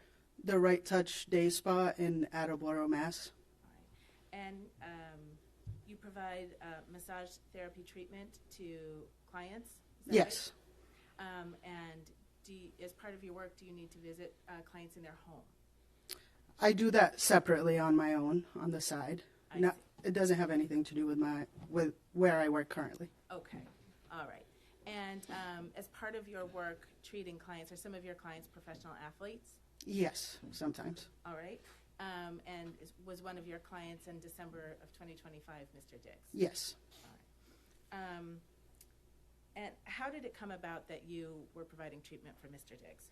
I used to work for the Celtics back in 2019, and whoever I used to work for, he's a physical therapist. He connected me with Mr. Diggs. Okay, thank you. And you would provide massage therapy for Mr. Diggs at his home? Correct. About how often per week would you do that? Twice a week. All right. And where in the home would you provide that treatment? Sometimes it was in the living room area, and sometimes it was in his bedroom. Did you need any special equipment to provide your treatment? He provided that. I do need some special equipment, yes. I see. So there was the equipment in the house? Yes. I take it you used a table? Yes. Any other equipment? No, just a massage table, and I would use my cups, which is for cupping. I see. Okay. Thank you. How long did a typical treatment take? Between a 90-minute to 2 hours. Okay. And did you give Mr. Diggs a treatment on December 2nd, 2025? Yes, I did. Do you remember approximately when you arrived at his home for that treatment? It was between 5:45 and 6 o'clock in the evening. Okay. And how did you get into the house? I rang the doorbell, and Sonny opened the door for me. Okay, thank you. And what happened next? Then I asked Sonny where he was or where he would like his massage at. She told me he was in his room, and that's where he would like his massage. So I went and grabbed the massage table. It was in like a computer room, and I brought it upstairs, and he was laying in his bed, and I started setting up the table. All right. And was Mr. Diggs, do you remember what he was doing when you walked in other than laying in his bed? I think he was falling asleep a little bit, but I wasn't sure. It was just laying down. Okay. So I take it you began the treatment? So first I set up, I grabbed the blankets and stuff, and then he fell asleep. So I texted Sunny, and I was like, hey, can I wake him up? And she said yes. So I ended up waking him up, and then he got on the table. Okay. And about how long was the treatment that day, if you can recall? It was between 90 minutes to 2 hours usually. It was more towards the 2 hours than the 90 minutes. All right. And did anyone come into that while you were performing that treatment in that 90-minute to 2 hour window? Yes. Mila Adams came in the room at the time. Okay. And how did you know Mila Adams? I seen her in the house. I've seen her multiple times in the house. Okay. Have you ever spoken to her? Yes, we've had conversation. Okay. So while you're performing the treatment, can you just explain to the jury what you saw? Yeah, so I was working on his right side leg, and I can, because the door is in front of me, and I can see whoever was walking in. She was walking in. She saw that he was asleep, left, and kind of came back at a later time. When she came back at a later time, he kind of woke up because he was asleep, and she kind of went over to the bed, and she asked him, there was something on the bed. She asked him if he was going to keep it, and then he said yes, and then she turned around and left. And were you able to see what was on the bed? It was a black box, but I'm not sure what it was or what was in it. Okay. And did you ever have any occasion to look in that box? No. All right. How did Ms. Adams appear to you when you saw her come into the room those two times? She seemed to be okay. It's nothing that I wasn't used to seeing in the past.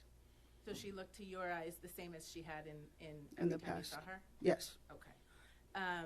Did you see any marks on her face? Not that I recall, no. Did you see any marks on her neck? No, she had a black jacket on, so I don't think I could see her neck, but I didn't see anything on her face at the time. And did she seem upset at all to you? Not that I know of, no. Okay. All right. And Miss Anastasi, do you remember when you left the house that day? It's probably between almost 8 o'clock, 7:30 and 8 o'clock that day. Okay. Thank you very much. No further Of course. questions. Good afternoon, Miss Anastasi. Oh, sorry, good morning still, actually, Miss Anastasi. Hello. You said you had previously worked at the Celtics, and is it like kind of word of mouth that you got a job working for Mr. Diggs? Yes.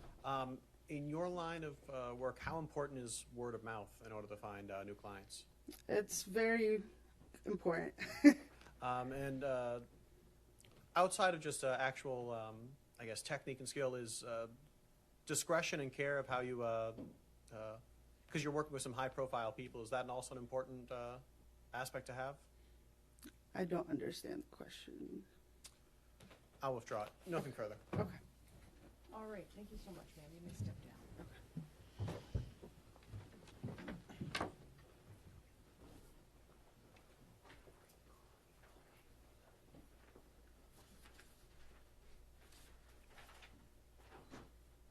And Your Honor, the defense calls Melissa Goddard.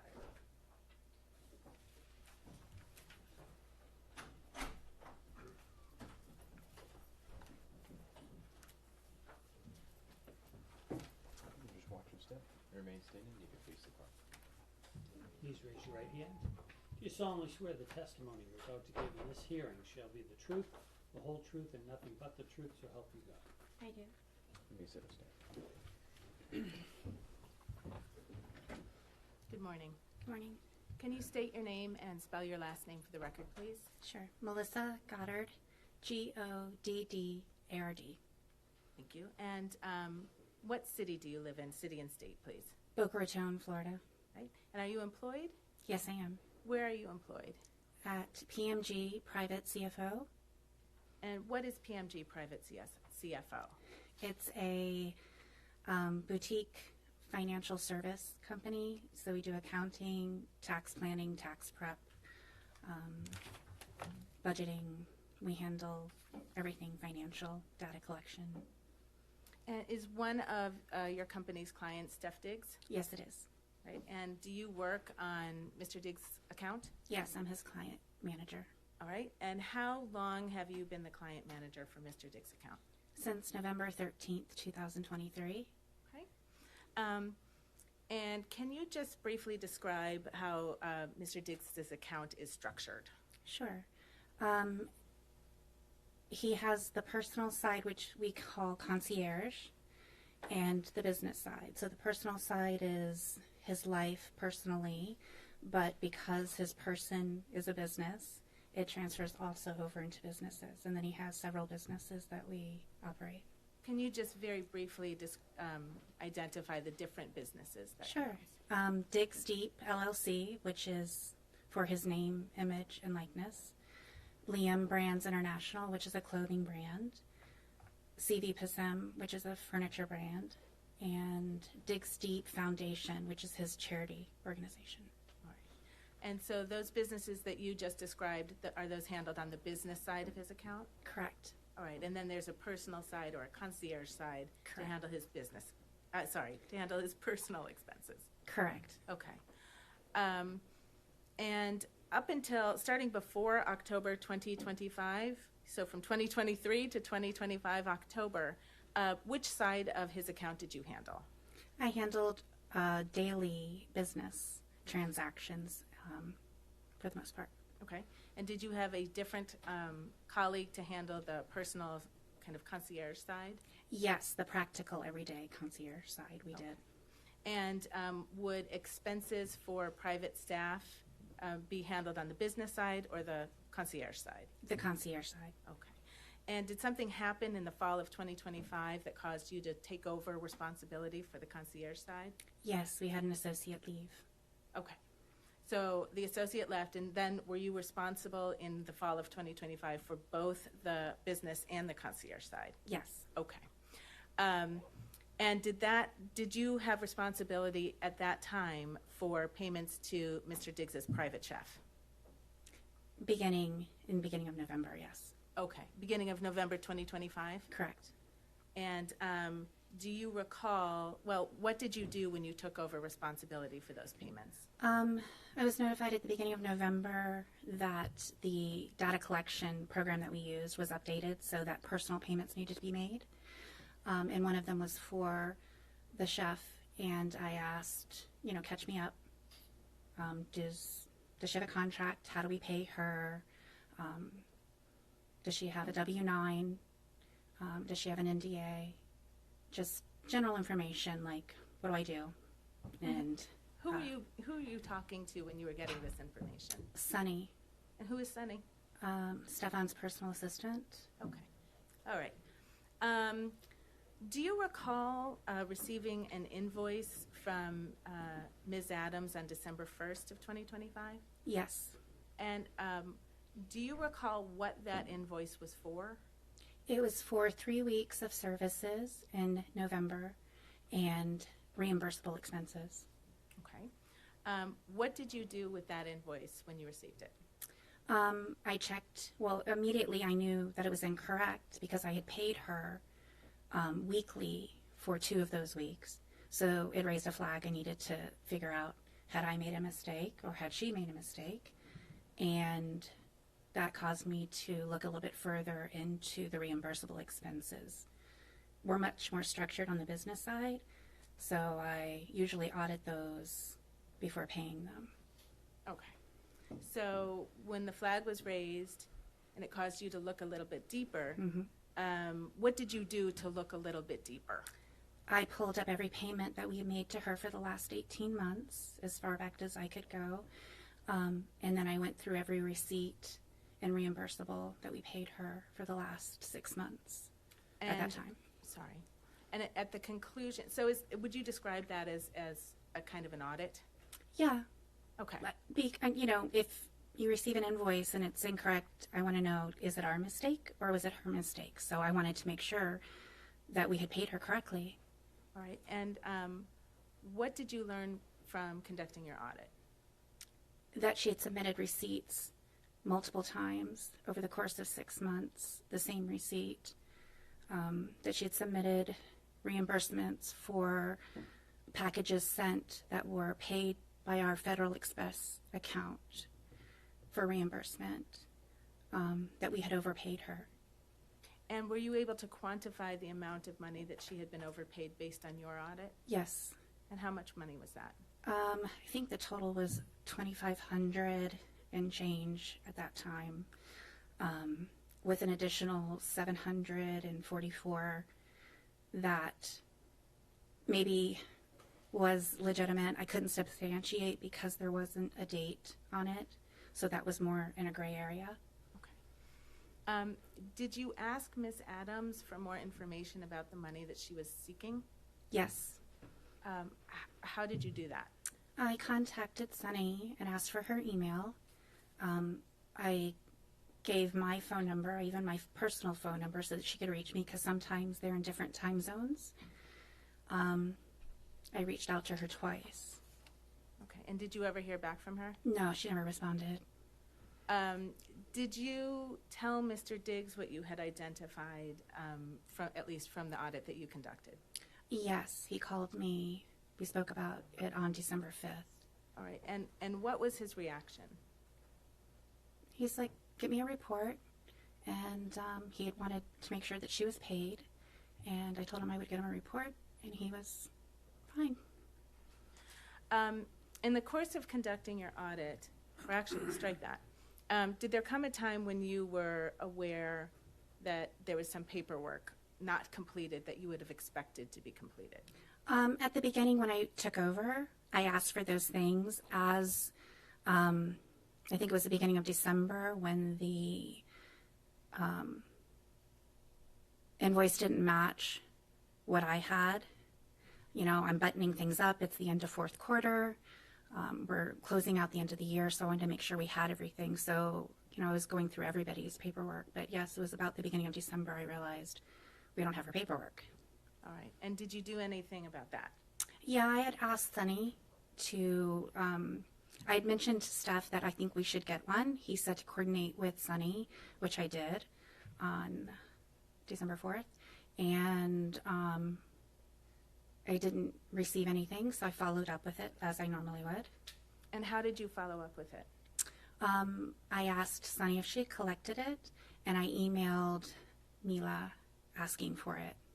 Do you remember the date on which you emailed Mila for it? Sorry, Ms. December Adams. 8th. December 8th. Mm-hmm. Did you follow up again with Ms. Adams, if you can recall?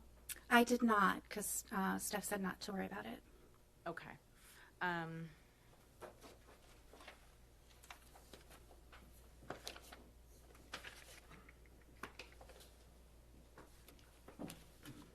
Just one moment, I'm sorry, Heather.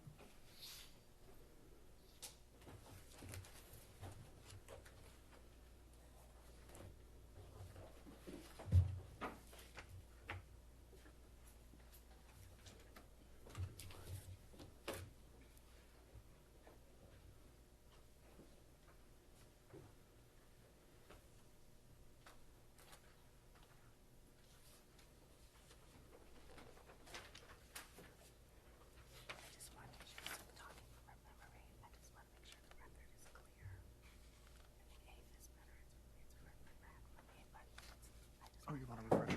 Yeah. Yeah, that's fine.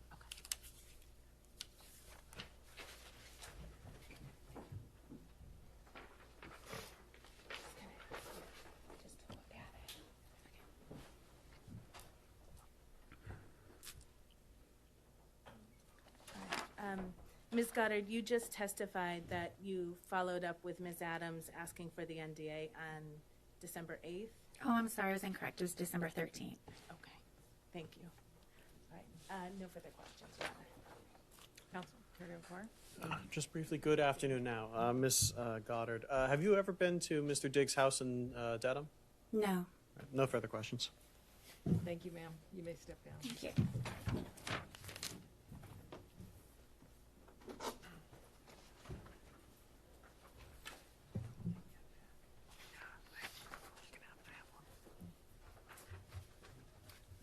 Defense call is Shy Charles.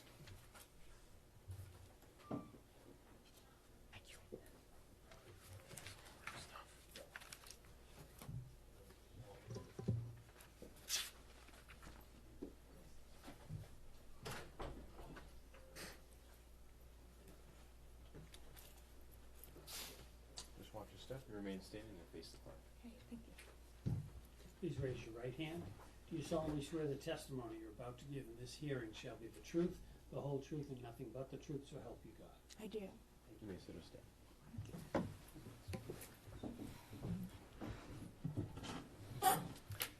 Good afternoon, ma'am. Could you please state your name for the record and spell your first and your last name? My name is Shy Charles. It's spelled Xiacharles. What do you do for a living, ma'am? I own a hair salon and I braid hair, natural hair.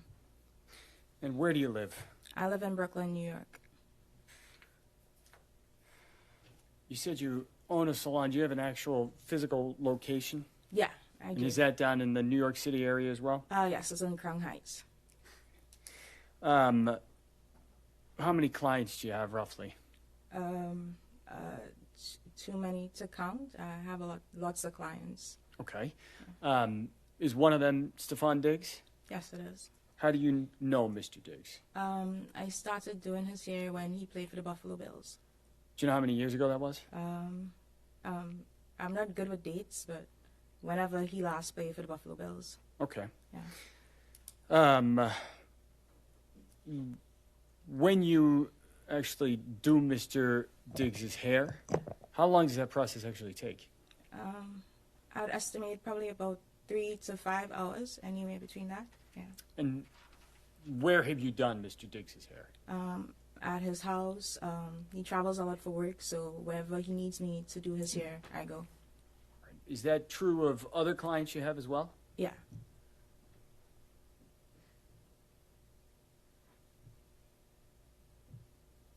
Have you been inside Mr. Diggs's house in Dedham?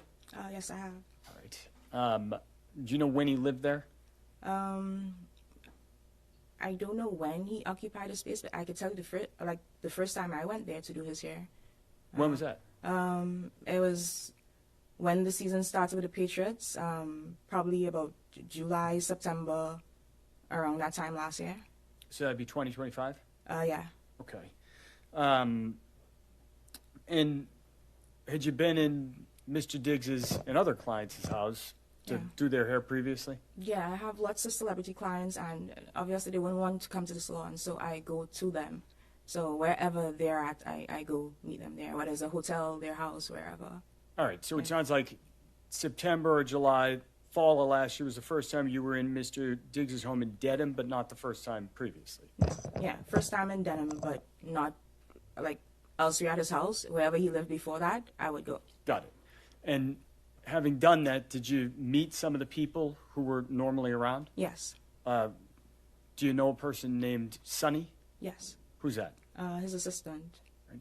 Did you meet any other family members of Mr. Diggs? Yeah. Everybody that's in the house, his brothers, his mom, everybody. Okay. Yeah. Do you ever meet a person named Mila Adams? Yes, I have. Who's that? It was his chef at the time when I met her. And so when did you meet Mila Adams? At the same time, I went to the house for the first time, so like around July, September, whenever the season started with the Patriots. Of last year? Yeah. Did you meet at the house? Yeah. And how much time were you at the house kind of the first time you met Miss Adams? Probably like less than 24 hours or around that time, because I know I had a client the following day, so I just had to come do his hair. But that was late in the evening, and so I had to leave the following day. Yeah. Okay. And so you met Miss Adams at that point, but did you speak to her? I did, because I had to go to Walgreens to get some products, and so I asked anybody in the house if they needed anything, and Mila said she needed a sponge, a makeup sponge, and so I got her the sponge. When I came back to the house, she asked me how much money it was, and I told her it was okay.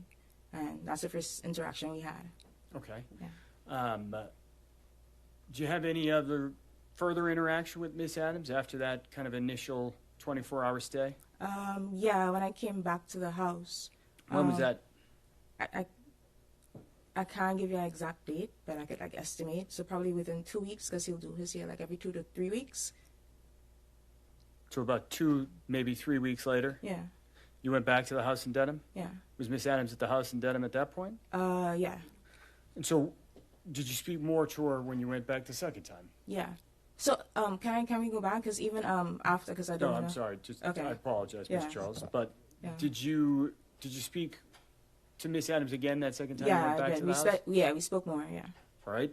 How much time did you spend with her that second time? More time, like a longer time, because we were talking about food, and she wanted to come to New York to start her restaurant, and I'm a business owner, and we connected on the fact that she was a business owner, and I have like a big social media following, and I told her that she needed to do content, and I wanted to help her with her content so she could start her business. So we connected on that.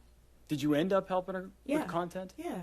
Did you two stay in touch? Yeah. How long were you around at the house in Dedham that second time? I can't tell you how long, honestly. I would stay longer if it had a game and we'd go to the game together. But for however, because most times she'll be like the only female there and Sunny will come and go. And so I spent more time with her. Okay. Yeah. Kind of following that time you spent together where you said you connected over being business owners, Yeah. did you two remain in contact? Yeah. And how did you do that? We'll text, we'll send Instagram reels, we'll FaceTime. So you guys exchanged phone numbers? Yeah.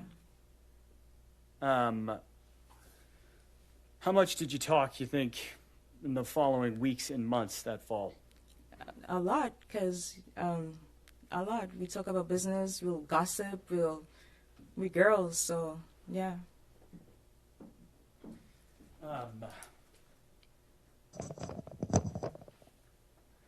Did you ever spend more time together in person with Miss Adams? Yeah, I took her back to my country. I'm from Trinidad and Tobago, so I took her to Tobago. She spent time with my family, with my grandmother. Yeah, I actually bought her ticket to go to Tobago, so yeah. When was that? This was probably around Thanksgiving time. End of November then? Yeah, whenever Thanksgiving was. Okay. Yeah. Following that trip, do you remember where you went after that? I came back to New York. We came back on the same flight. I came back to New York, and she went to Boston. Okay. Do you remember where you were on December 2nd?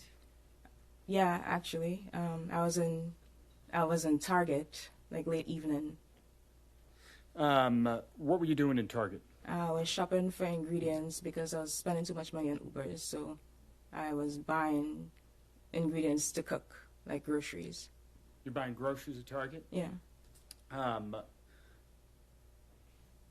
What were you cooking? So I wanted to make this like Cajun pasta with shrimp and like sausage. Mila had made it at the house, and it was healthy. And so I wanted to cook that because I didn't want to buy Uber Eats. I didn't want to spend money on Uber Eats, and I just wanted to be healthier and cook. And so I wanted to make it like her. So I was going through the aisles and like picking up stuff and calling Mila or message. Like I texted her a picture and asked her if it was this one, but she wasn't responding quick enough, so I FaceTime her. All right, so let me break that down there for a minute. You're in Target. You're trying to purchase ingredients for a dinner that you had seen Mila cook? Yeah. You said at the house. Is that at the Dedham house? Yeah. All right. Did you say you were looking for, what was the ingredient you were looking for? Like shrimp, but so she makes matcha as well. So I was trying to find out like what matcha to get, that specific one from tea dealers, shrimp, pasta, sausage, everything like that. So you just said a moment ago that as you were trying to find ingredients, you started by taking a picture and sending it to Mila? Yeah. Do you remember what time that was at? It was before 6 p.m. for sure, because I remember leaving my cart in Target to go pick up some dry cleaning for my boyfriend because I had to get it before it closed. So I actually left Target and came back to Target. So it was before 6 p.m. Okay. Yeah. What about a specific time? Do you remember exact times? So the dry cleaners was in Brownsville, Target was at Gateway. So I got there probably minutes to 6. So probably like the end, like ending at 4 or 5 p.m. somewhere there. Okay. Yeah. You mentioned a text message or a photograph of an ingredient you sent. Yeah. Was there any record of that? Yeah, I took a picture and sent it to her. All right. Would that have had the actual time? Yeah, and on location. The message? Yeah. Do you think taking a look at a record might refresh your recollection of what time you sent that photograph? Did you say yes? Yes. I may approach her. Yes. What I'm going to ask you to do, Ms. Charles, Yeah. just take a look at that photograph. Okay? And I want you to look at that. Yeah. And after you've reviewed it, take a look up. Yeah. Having looked at that, that refresh your recollection on what time Yeah. you actually began communicating with Miss Adams when you were in the Target? Yes. And what time was that? It says 4:38 on the picture. Okay. Is Yeah. that consistent with your recollection of when you reached out to Miss Adams? Yeah. Now, you said you started by texting and then you FaceTimed with Miss Adams? Yeah. What's FaceTime? A video call app on every iPhone. Had you FaceTimed with Miss Adams previously? Yeah. And so describe how that looks. What's happening at that point when you're FaceTiming? So I FaceTime her, I told her what I was doing. We spoke about the pasta, and all the ingredients I needed to get. And she was like, girl, I'm not going to Miami. And she said she's going to go home to Atlanta for a couple of days.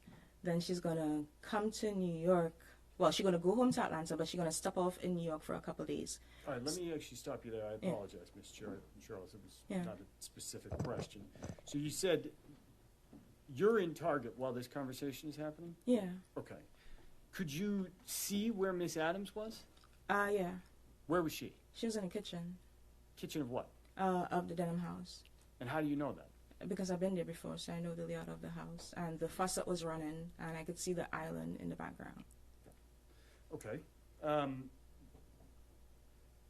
You just said she mentioned Miami. Did you notice anything about her face, her physical appearance when you had this FaceTime call? No. I'm sorry? No. Did you see any redness, swelling? No.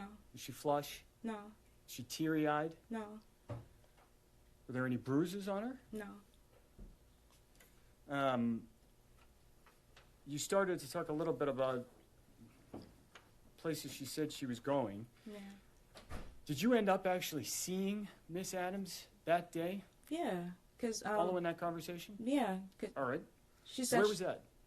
In New York, because she said she was stopping off in New York for a couple of days. I asked her where she was gonna stay. She said at a hotel. I'm like, girl, we friends. You don't have to stay at a hotel. You could stay at my place. All right. Did you actually see her that night? Did she stay at your place? Yeah. So where'd you first see her? At the airport. What airport? LaGuardia. And what were you doing out there? I went to pick her up. What time did you pick her up from LaGuardia Airport? She told me she was lying at 11, so I got there like minutes to 11.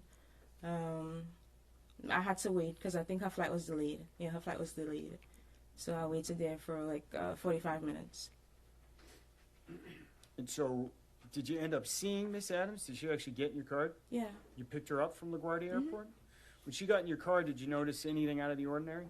Mm-mm. Did you notice anything about her appearance? No. Was there any bruising on her at that point? No. What were you doing when you picked Miss Adams up? We went to go pick up my friend Tally in Queens, and we were just chilling in the car. We were just like singing and just talking.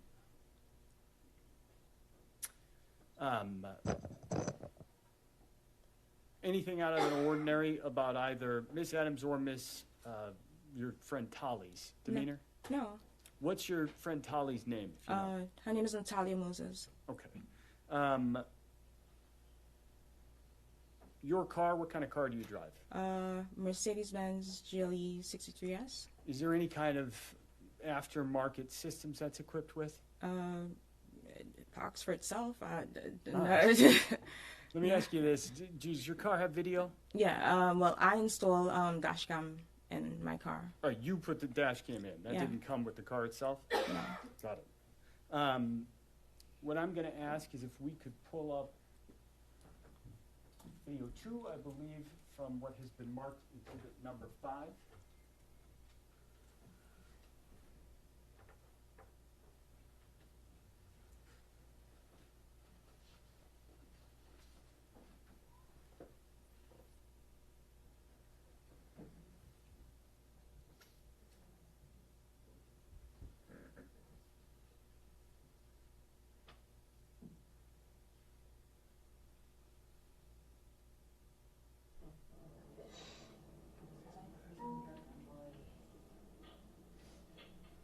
Clean more so they get an honest check. Broken bullets more like one of them. So if we could pause it right there. All right.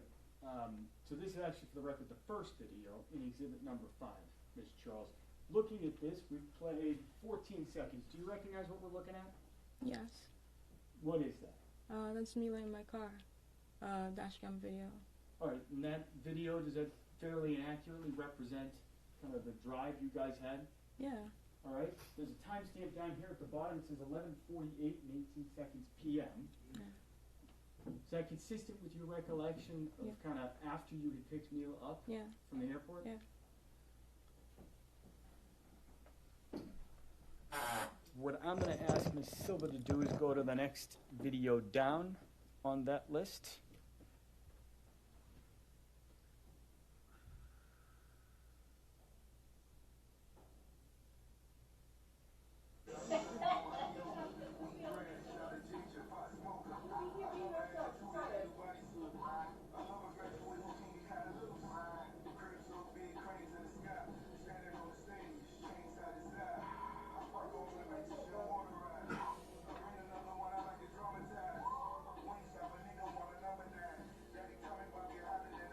Ask Ms. Silva to pause it real quick by hitting the space bar.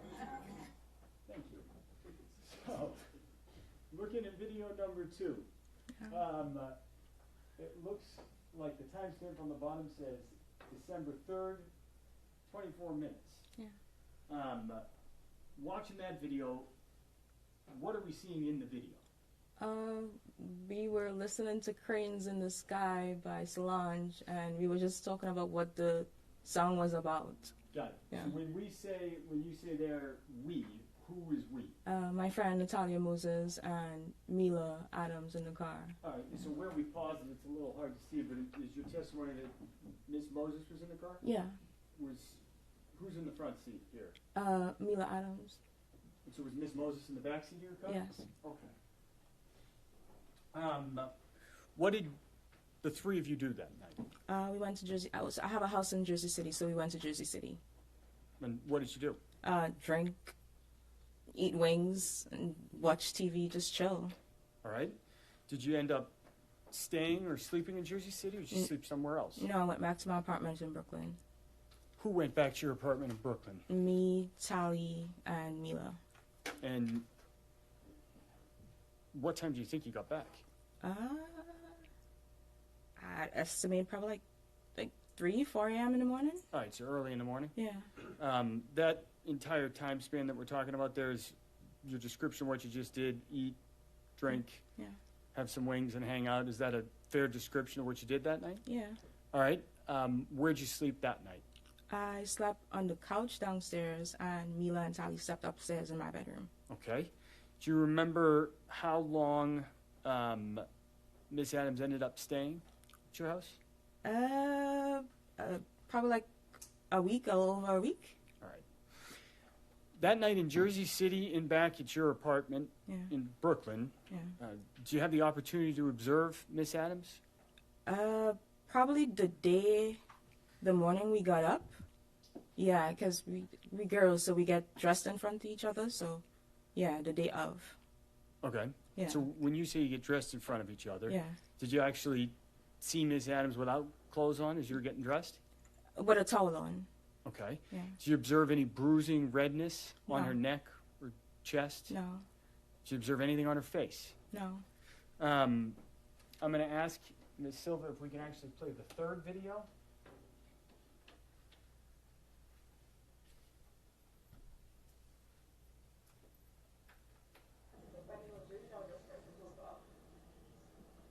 And so I'm going to pause it right there and just ask you, so this image, is that a fair and accurate representation of how Miss Adams looked that day on December 3rd? Yeah. That video kind of depicts how she looked? Yes. Thank you, Ms. Silva.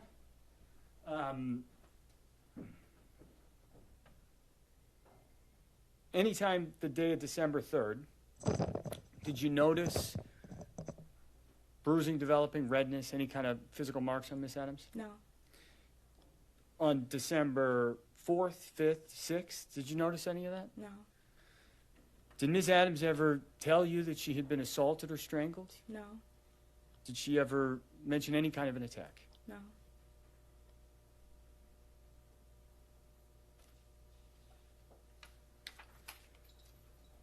Do you remember when she left? I can't give you the exact date, but probably like somewhere between the 9th, 10th, or 11th. Either one of those dates. Okay. And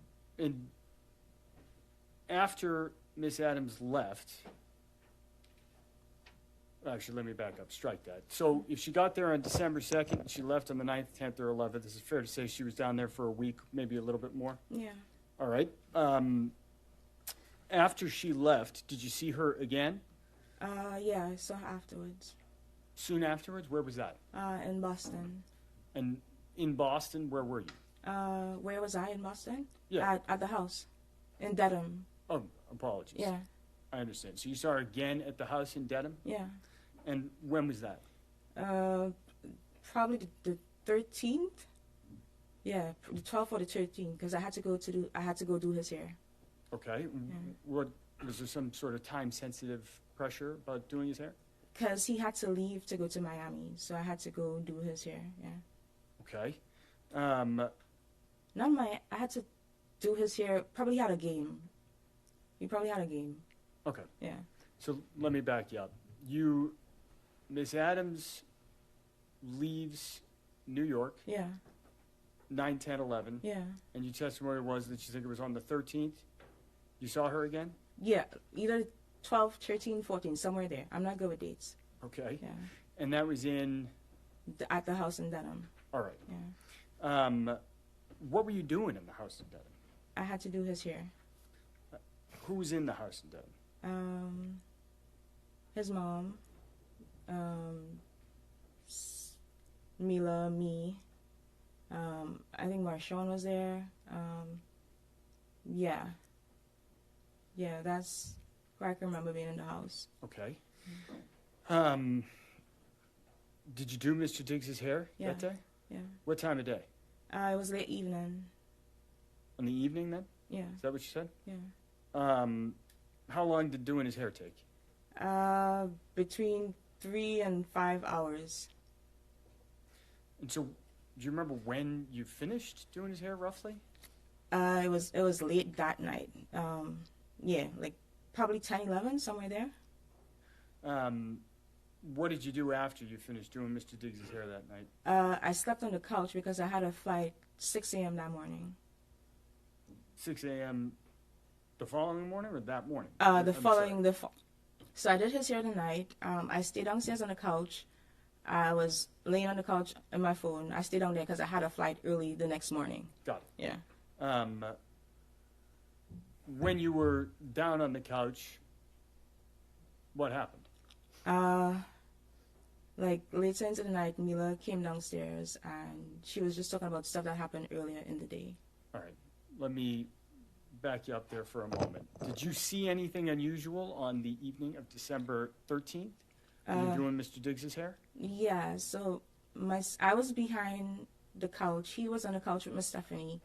We were watching a Netflix comedy special, and we were just there kicking it. He was on his phone.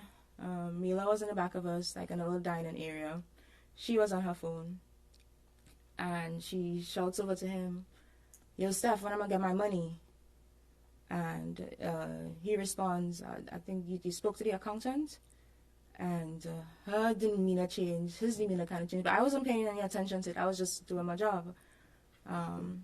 So after a while, she moves from behind on the dining table and she comes to the front, like on the side, like a love seat area thing. And she was there on her phone and she was just like laughing really loud. I don't want to imply anything, but like No, tell. so Okay, let me stop you right there. You said she's over on her phone. She was laughing really loud. Yeah. Was she watching the comedy special? No, she was just on her phone. Okay. So you said later that night or the next morning you spoke to her again? Yeah, like in the probably midnight, 1 a.m.-ish. Yeah, she came downstairs and we were talking. Yeah. When she came downstairs, was there anybody else downstairs? No, just me and her. And what did she tell you when she came downstairs? She asked me if he was annoyed. She asked you if He seemed, yeah, if he was annoyed. And that's Mr. Diggs? Yeah. Did she tell you she was going to do anything? Yeah, she was trying to antagonize him while she was on the couch, like trying to get beneath his skin, and she was Sustained. okay. So let me ask you this way. Did she indicate when she came downstairs that she was going to do anything? Did she tell you she was going to take any action? Yeah, she said she was gonna sue him For what? for the money that he owes her, and like she gonna take it to the blog. She gonna Take it to the block? blogs. Got it. Yeah.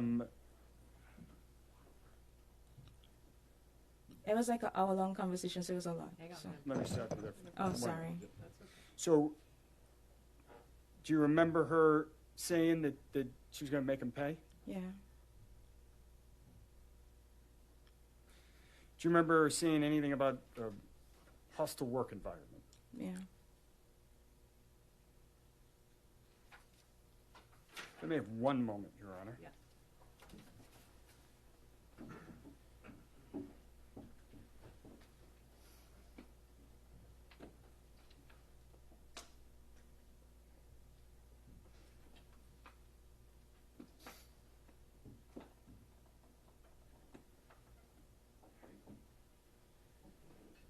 A couple things I want to follow up with.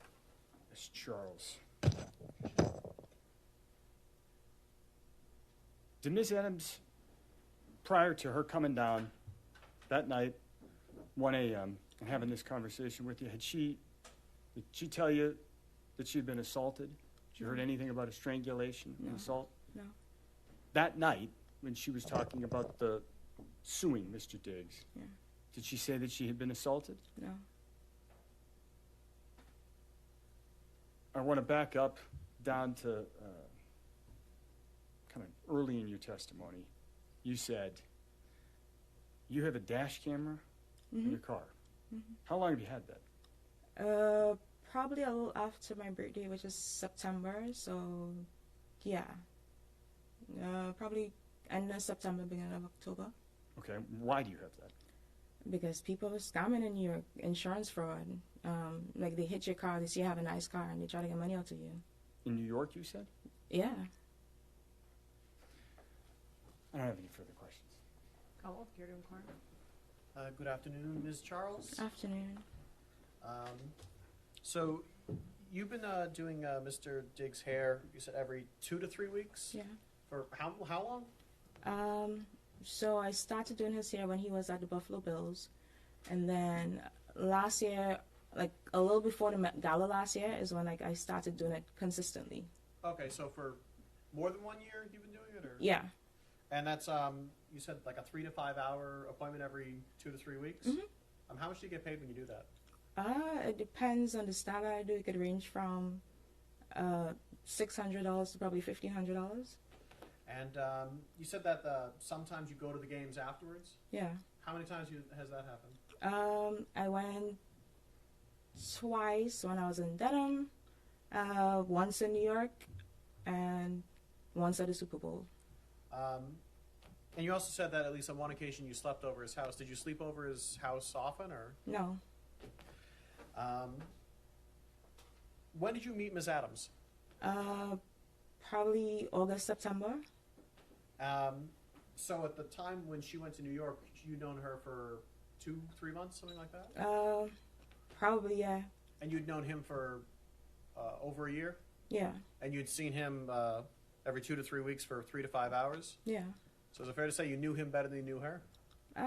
No, because we have a client service provider relationship, so I wouldn't say that's subjective. When I you're don't think doing his hair, do you talk to him? so.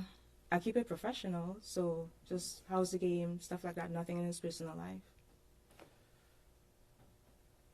If I may, one moment.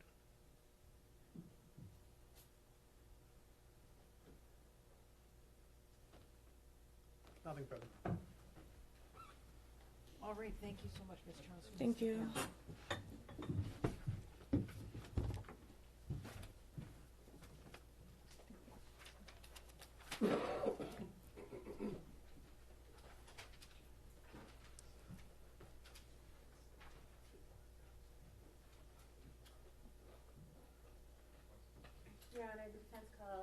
Natalia Moses.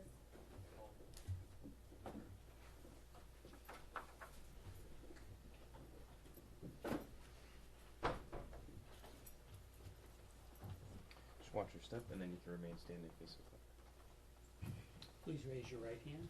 Do you solemnly swear the testimony you're about to give in this hearing shall be the truth, the whole truth, and nothing but the truth, so help you God? I do. You may sit or stand. Good afternoon, Ms. Moses. Good afternoon.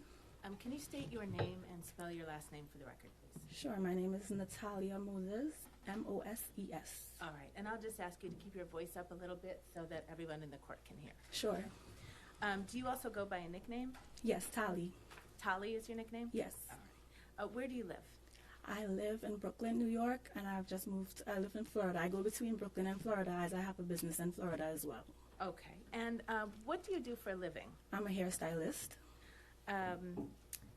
Do you work for any particular salon or on your own? No, I have my own business. Okay. Do you know Shai Charles? I do. How do you know Shai? Shai and I met in 2018. I started off being her assistant, her braiding assistant. Okay. Do you still work with Shai? No. All right. What about Stefon Diggs? Do you know Stefon Diggs? No, not personally. Have you ever met Stefon Diggs? No. Is Stefon Diggs a client of yours? No. Okay. Do you know Mila Adams? I do. How do you know Mila? I know Mila through Shai. Okay. When is the first? Have you ever met Ms. Adams? I have. When is the first time you met her? I want to say December 2nd into December 3rd. Around that time, that was the first time I met her in person, but I would have spoken to her on the phone on multiple occasions before. Okay. And did you talk to her, just the two of you, before December 2nd? No, not just the two of us. We would always speak on with Shai in the middle, so it would always be on Shai's phone. So I never spoke to her one-on-one prior to December 2nd. I see. Okay. So Shai and Ms. Adams had a relationship. That's correct. And then and you and Shai have a relationship. That's correct. And sometimes the three of you would talk. That's correct. Understood. And were these calls professional calls, business calls, personal calls? Personal calls. Okay. All right. So what were the circumstances under which you met Ms. Adams on December 2nd? So she said she was passing through to New York, and Shai told her, well, she could stay at her house. I just came from Atlanta because I had a job in Atlanta, and Shai told me that she would pick me up as we were coming in from the same airport. I, however, came in before Miss Adams, so I went to my family's house, and Shai picked me up from there with Miss Adams in the car. Okay. And where was your family's house? In Queens. All right. And that was the first time you met Ms. Adams? In person, yes. In person. Mm-hmm. Okay. Now, I take it you had been in Shai's car before? That's correct. All right. And can you describe her car, the outside of it? It's a white AMG. Okay. And can you just describe the inside of her car? She has a red interior. All right. Does she have any recording devices in her car? Yes, she has a dash cam in her car. All right. And can you describe what that dash cam looks like? It's a rectangular shape. She has it on the top of the windshield. Okay. So you can see it when you're sitting in her car? That's correct. All right. And did you know that dash cam was in there? I did. All right. Did you know that on December 2nd? Yes, I did. And you could see it when you were sitting in the car on December 2nd? Yes, I did. All right. After Shai and Ms. Adams picked you up in, I think you said Queens? Yes. What did you do after that? We went to New Jersey. And what did you do in New Jersey? We was just chilling at the house. We bought food. Girl time. We was just hanging around watching music videos and stuff like that. Okay. And during that time, it's a strange question, were the lights on? It was. Okay. When you were with Shai and Miss Adams at the house in New Jersey, did you notice any marks or bruises or redness on Ms. Adams' face? I did not. Could you see her neck at that time? Yes. Did you notice any marks or redness or bruises on her neck? No, I did not. Did she complain at any point about soreness or stiffness or, soreness or stiffness? No, she did not. You testified. Did you see her eat? I did. Did you see her drink? I did. Did she seem to have any difficulty swallowing? She did not. Did she complain about difficulty swallowing? No, she did not. Or a sore throat at all? No. Did her voice sound hoarse? No, it did Did her not. voice sound any different than it had sounded when you previously spoke with her? No. Did you notice anything out of the ordinary in her appearance or her behavior on December 2nd? I did not. Okay. How long did you end up spending time with Miss Adams in New York City? Approximately a week. Okay. Did you spend that whole week? And I'm sorry, I should have asked this question. Did you stay in that house in New Jersey on December 2nd? No, we went to Shy's house in Brooklyn. Okay. And did you end up staying there that night? We did. Did you stay there also on the night of December 3rd? I did. And did you stay there all the way up until December 9th? I did. Okay. And did Miss Adams stay there as well? She did. Where did you sleep in the Brooklyn house? We all slept in Shy's room. Okay. By all, you mean you, Miss Adams, and Shy? And Shy. Okay. Sometimes Shy would go to her boyfriend's house, so sometimes it would just be Miss Adams and myself. Okay. I take it you at some point woke up on December 3rd. Yes. And what was Ms. Adams' behavior like on December 3rd? She was fine. She was bubbly. Okay. Yeah, a good personality. She didn't show any signs of anything wrong. Okay. Did she cook for you? She made breakfast. And same question on December 3rd. Did you spend December 3rd with her? I did. Did you see any bruises, redness, marks on her face at that time? No. Were you able to see her neck on that day? Yes, I did. Were you able to see her chest on that day? Yes, we all stayed in the same room, so we got dressed and everything together. Okay, understood. And did you see any marks or bruising or redness? No. On any of those areas? Okay. Did you see any such marks or bruises or redness, anything like that, the entire week you spent together? No. Okay. Did there come a time where Ms. Adams asked you to take a look at her hair? Yes. Can you?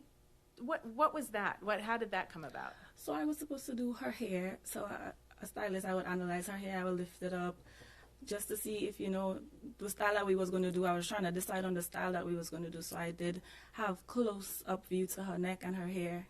Okay. And in the course of lifting her hair and looking at her neck, did you see anything? No. Okay.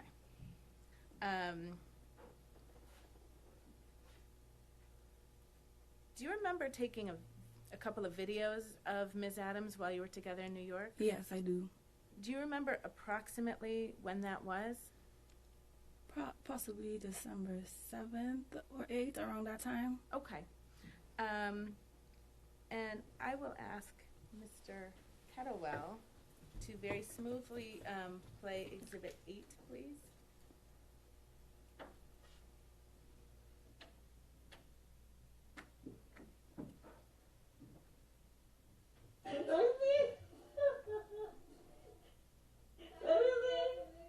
Okay, and we could just pause that. Sorry. Ms.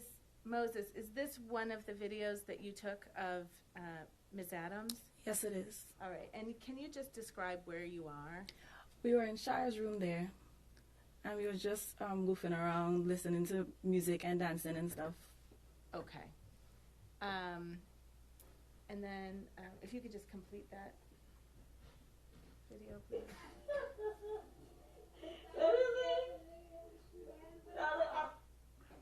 All right, and then Mr. Kettlewell, if you could play Exhibit 9, please.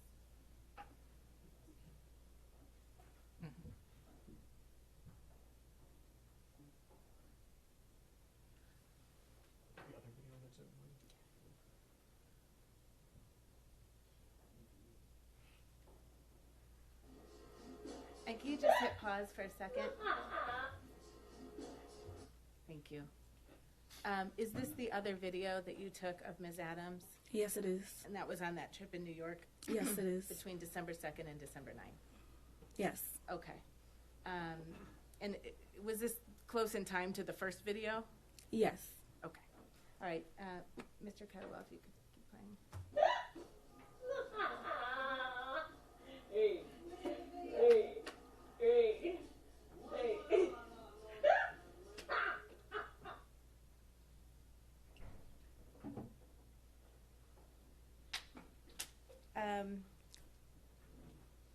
And was that video that you took, was that consistent of how Miss Adams was being with you?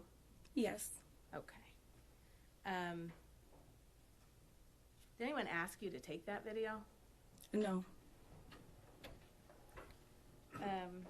But Miss Adams knew you were filming her. She did. Okay. And the entire time that you were with Miss Adams in New York City, did she mention anything about being hit? She did not. Did she mention anything about being choked? No, she did not. Did she say or do anything that suggested to you that Steph Diggs had hurt her or scared her in any way? She did not. Okay. I have no further questions. Thank you. Kamal? Just briefly, that New York trip, was that the first time you had ever met Miss Adams in person? That's correct. You said you didn't see any bruises on her. Were you looking for bruises on her? No, but she was in my face. Nothing further. Thank you, ma'am. You may step down. Thank you.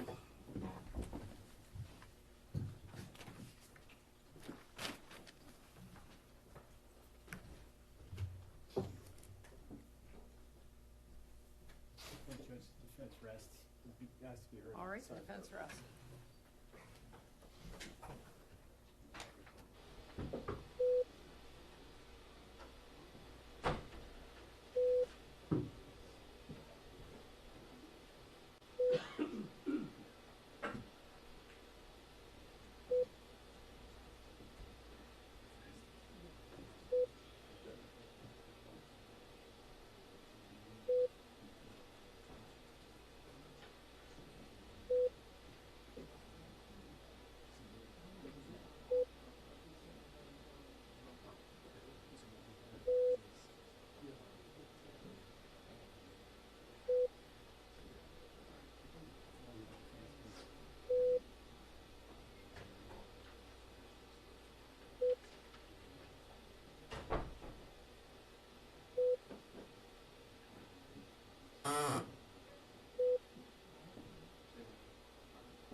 Jurors, so the defense has rested. There's no further evidence in this case, so that is closed. So that means that, as I predicted for you, what remains will be the closing statements of the attorneys, and then I will give you my instructions for you on the law.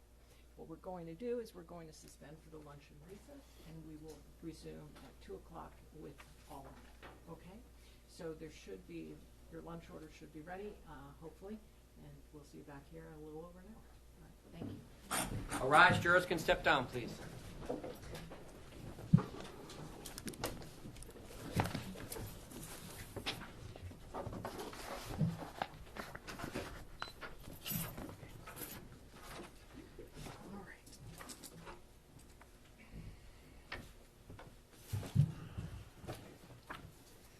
The squad stands in a luncheon recess.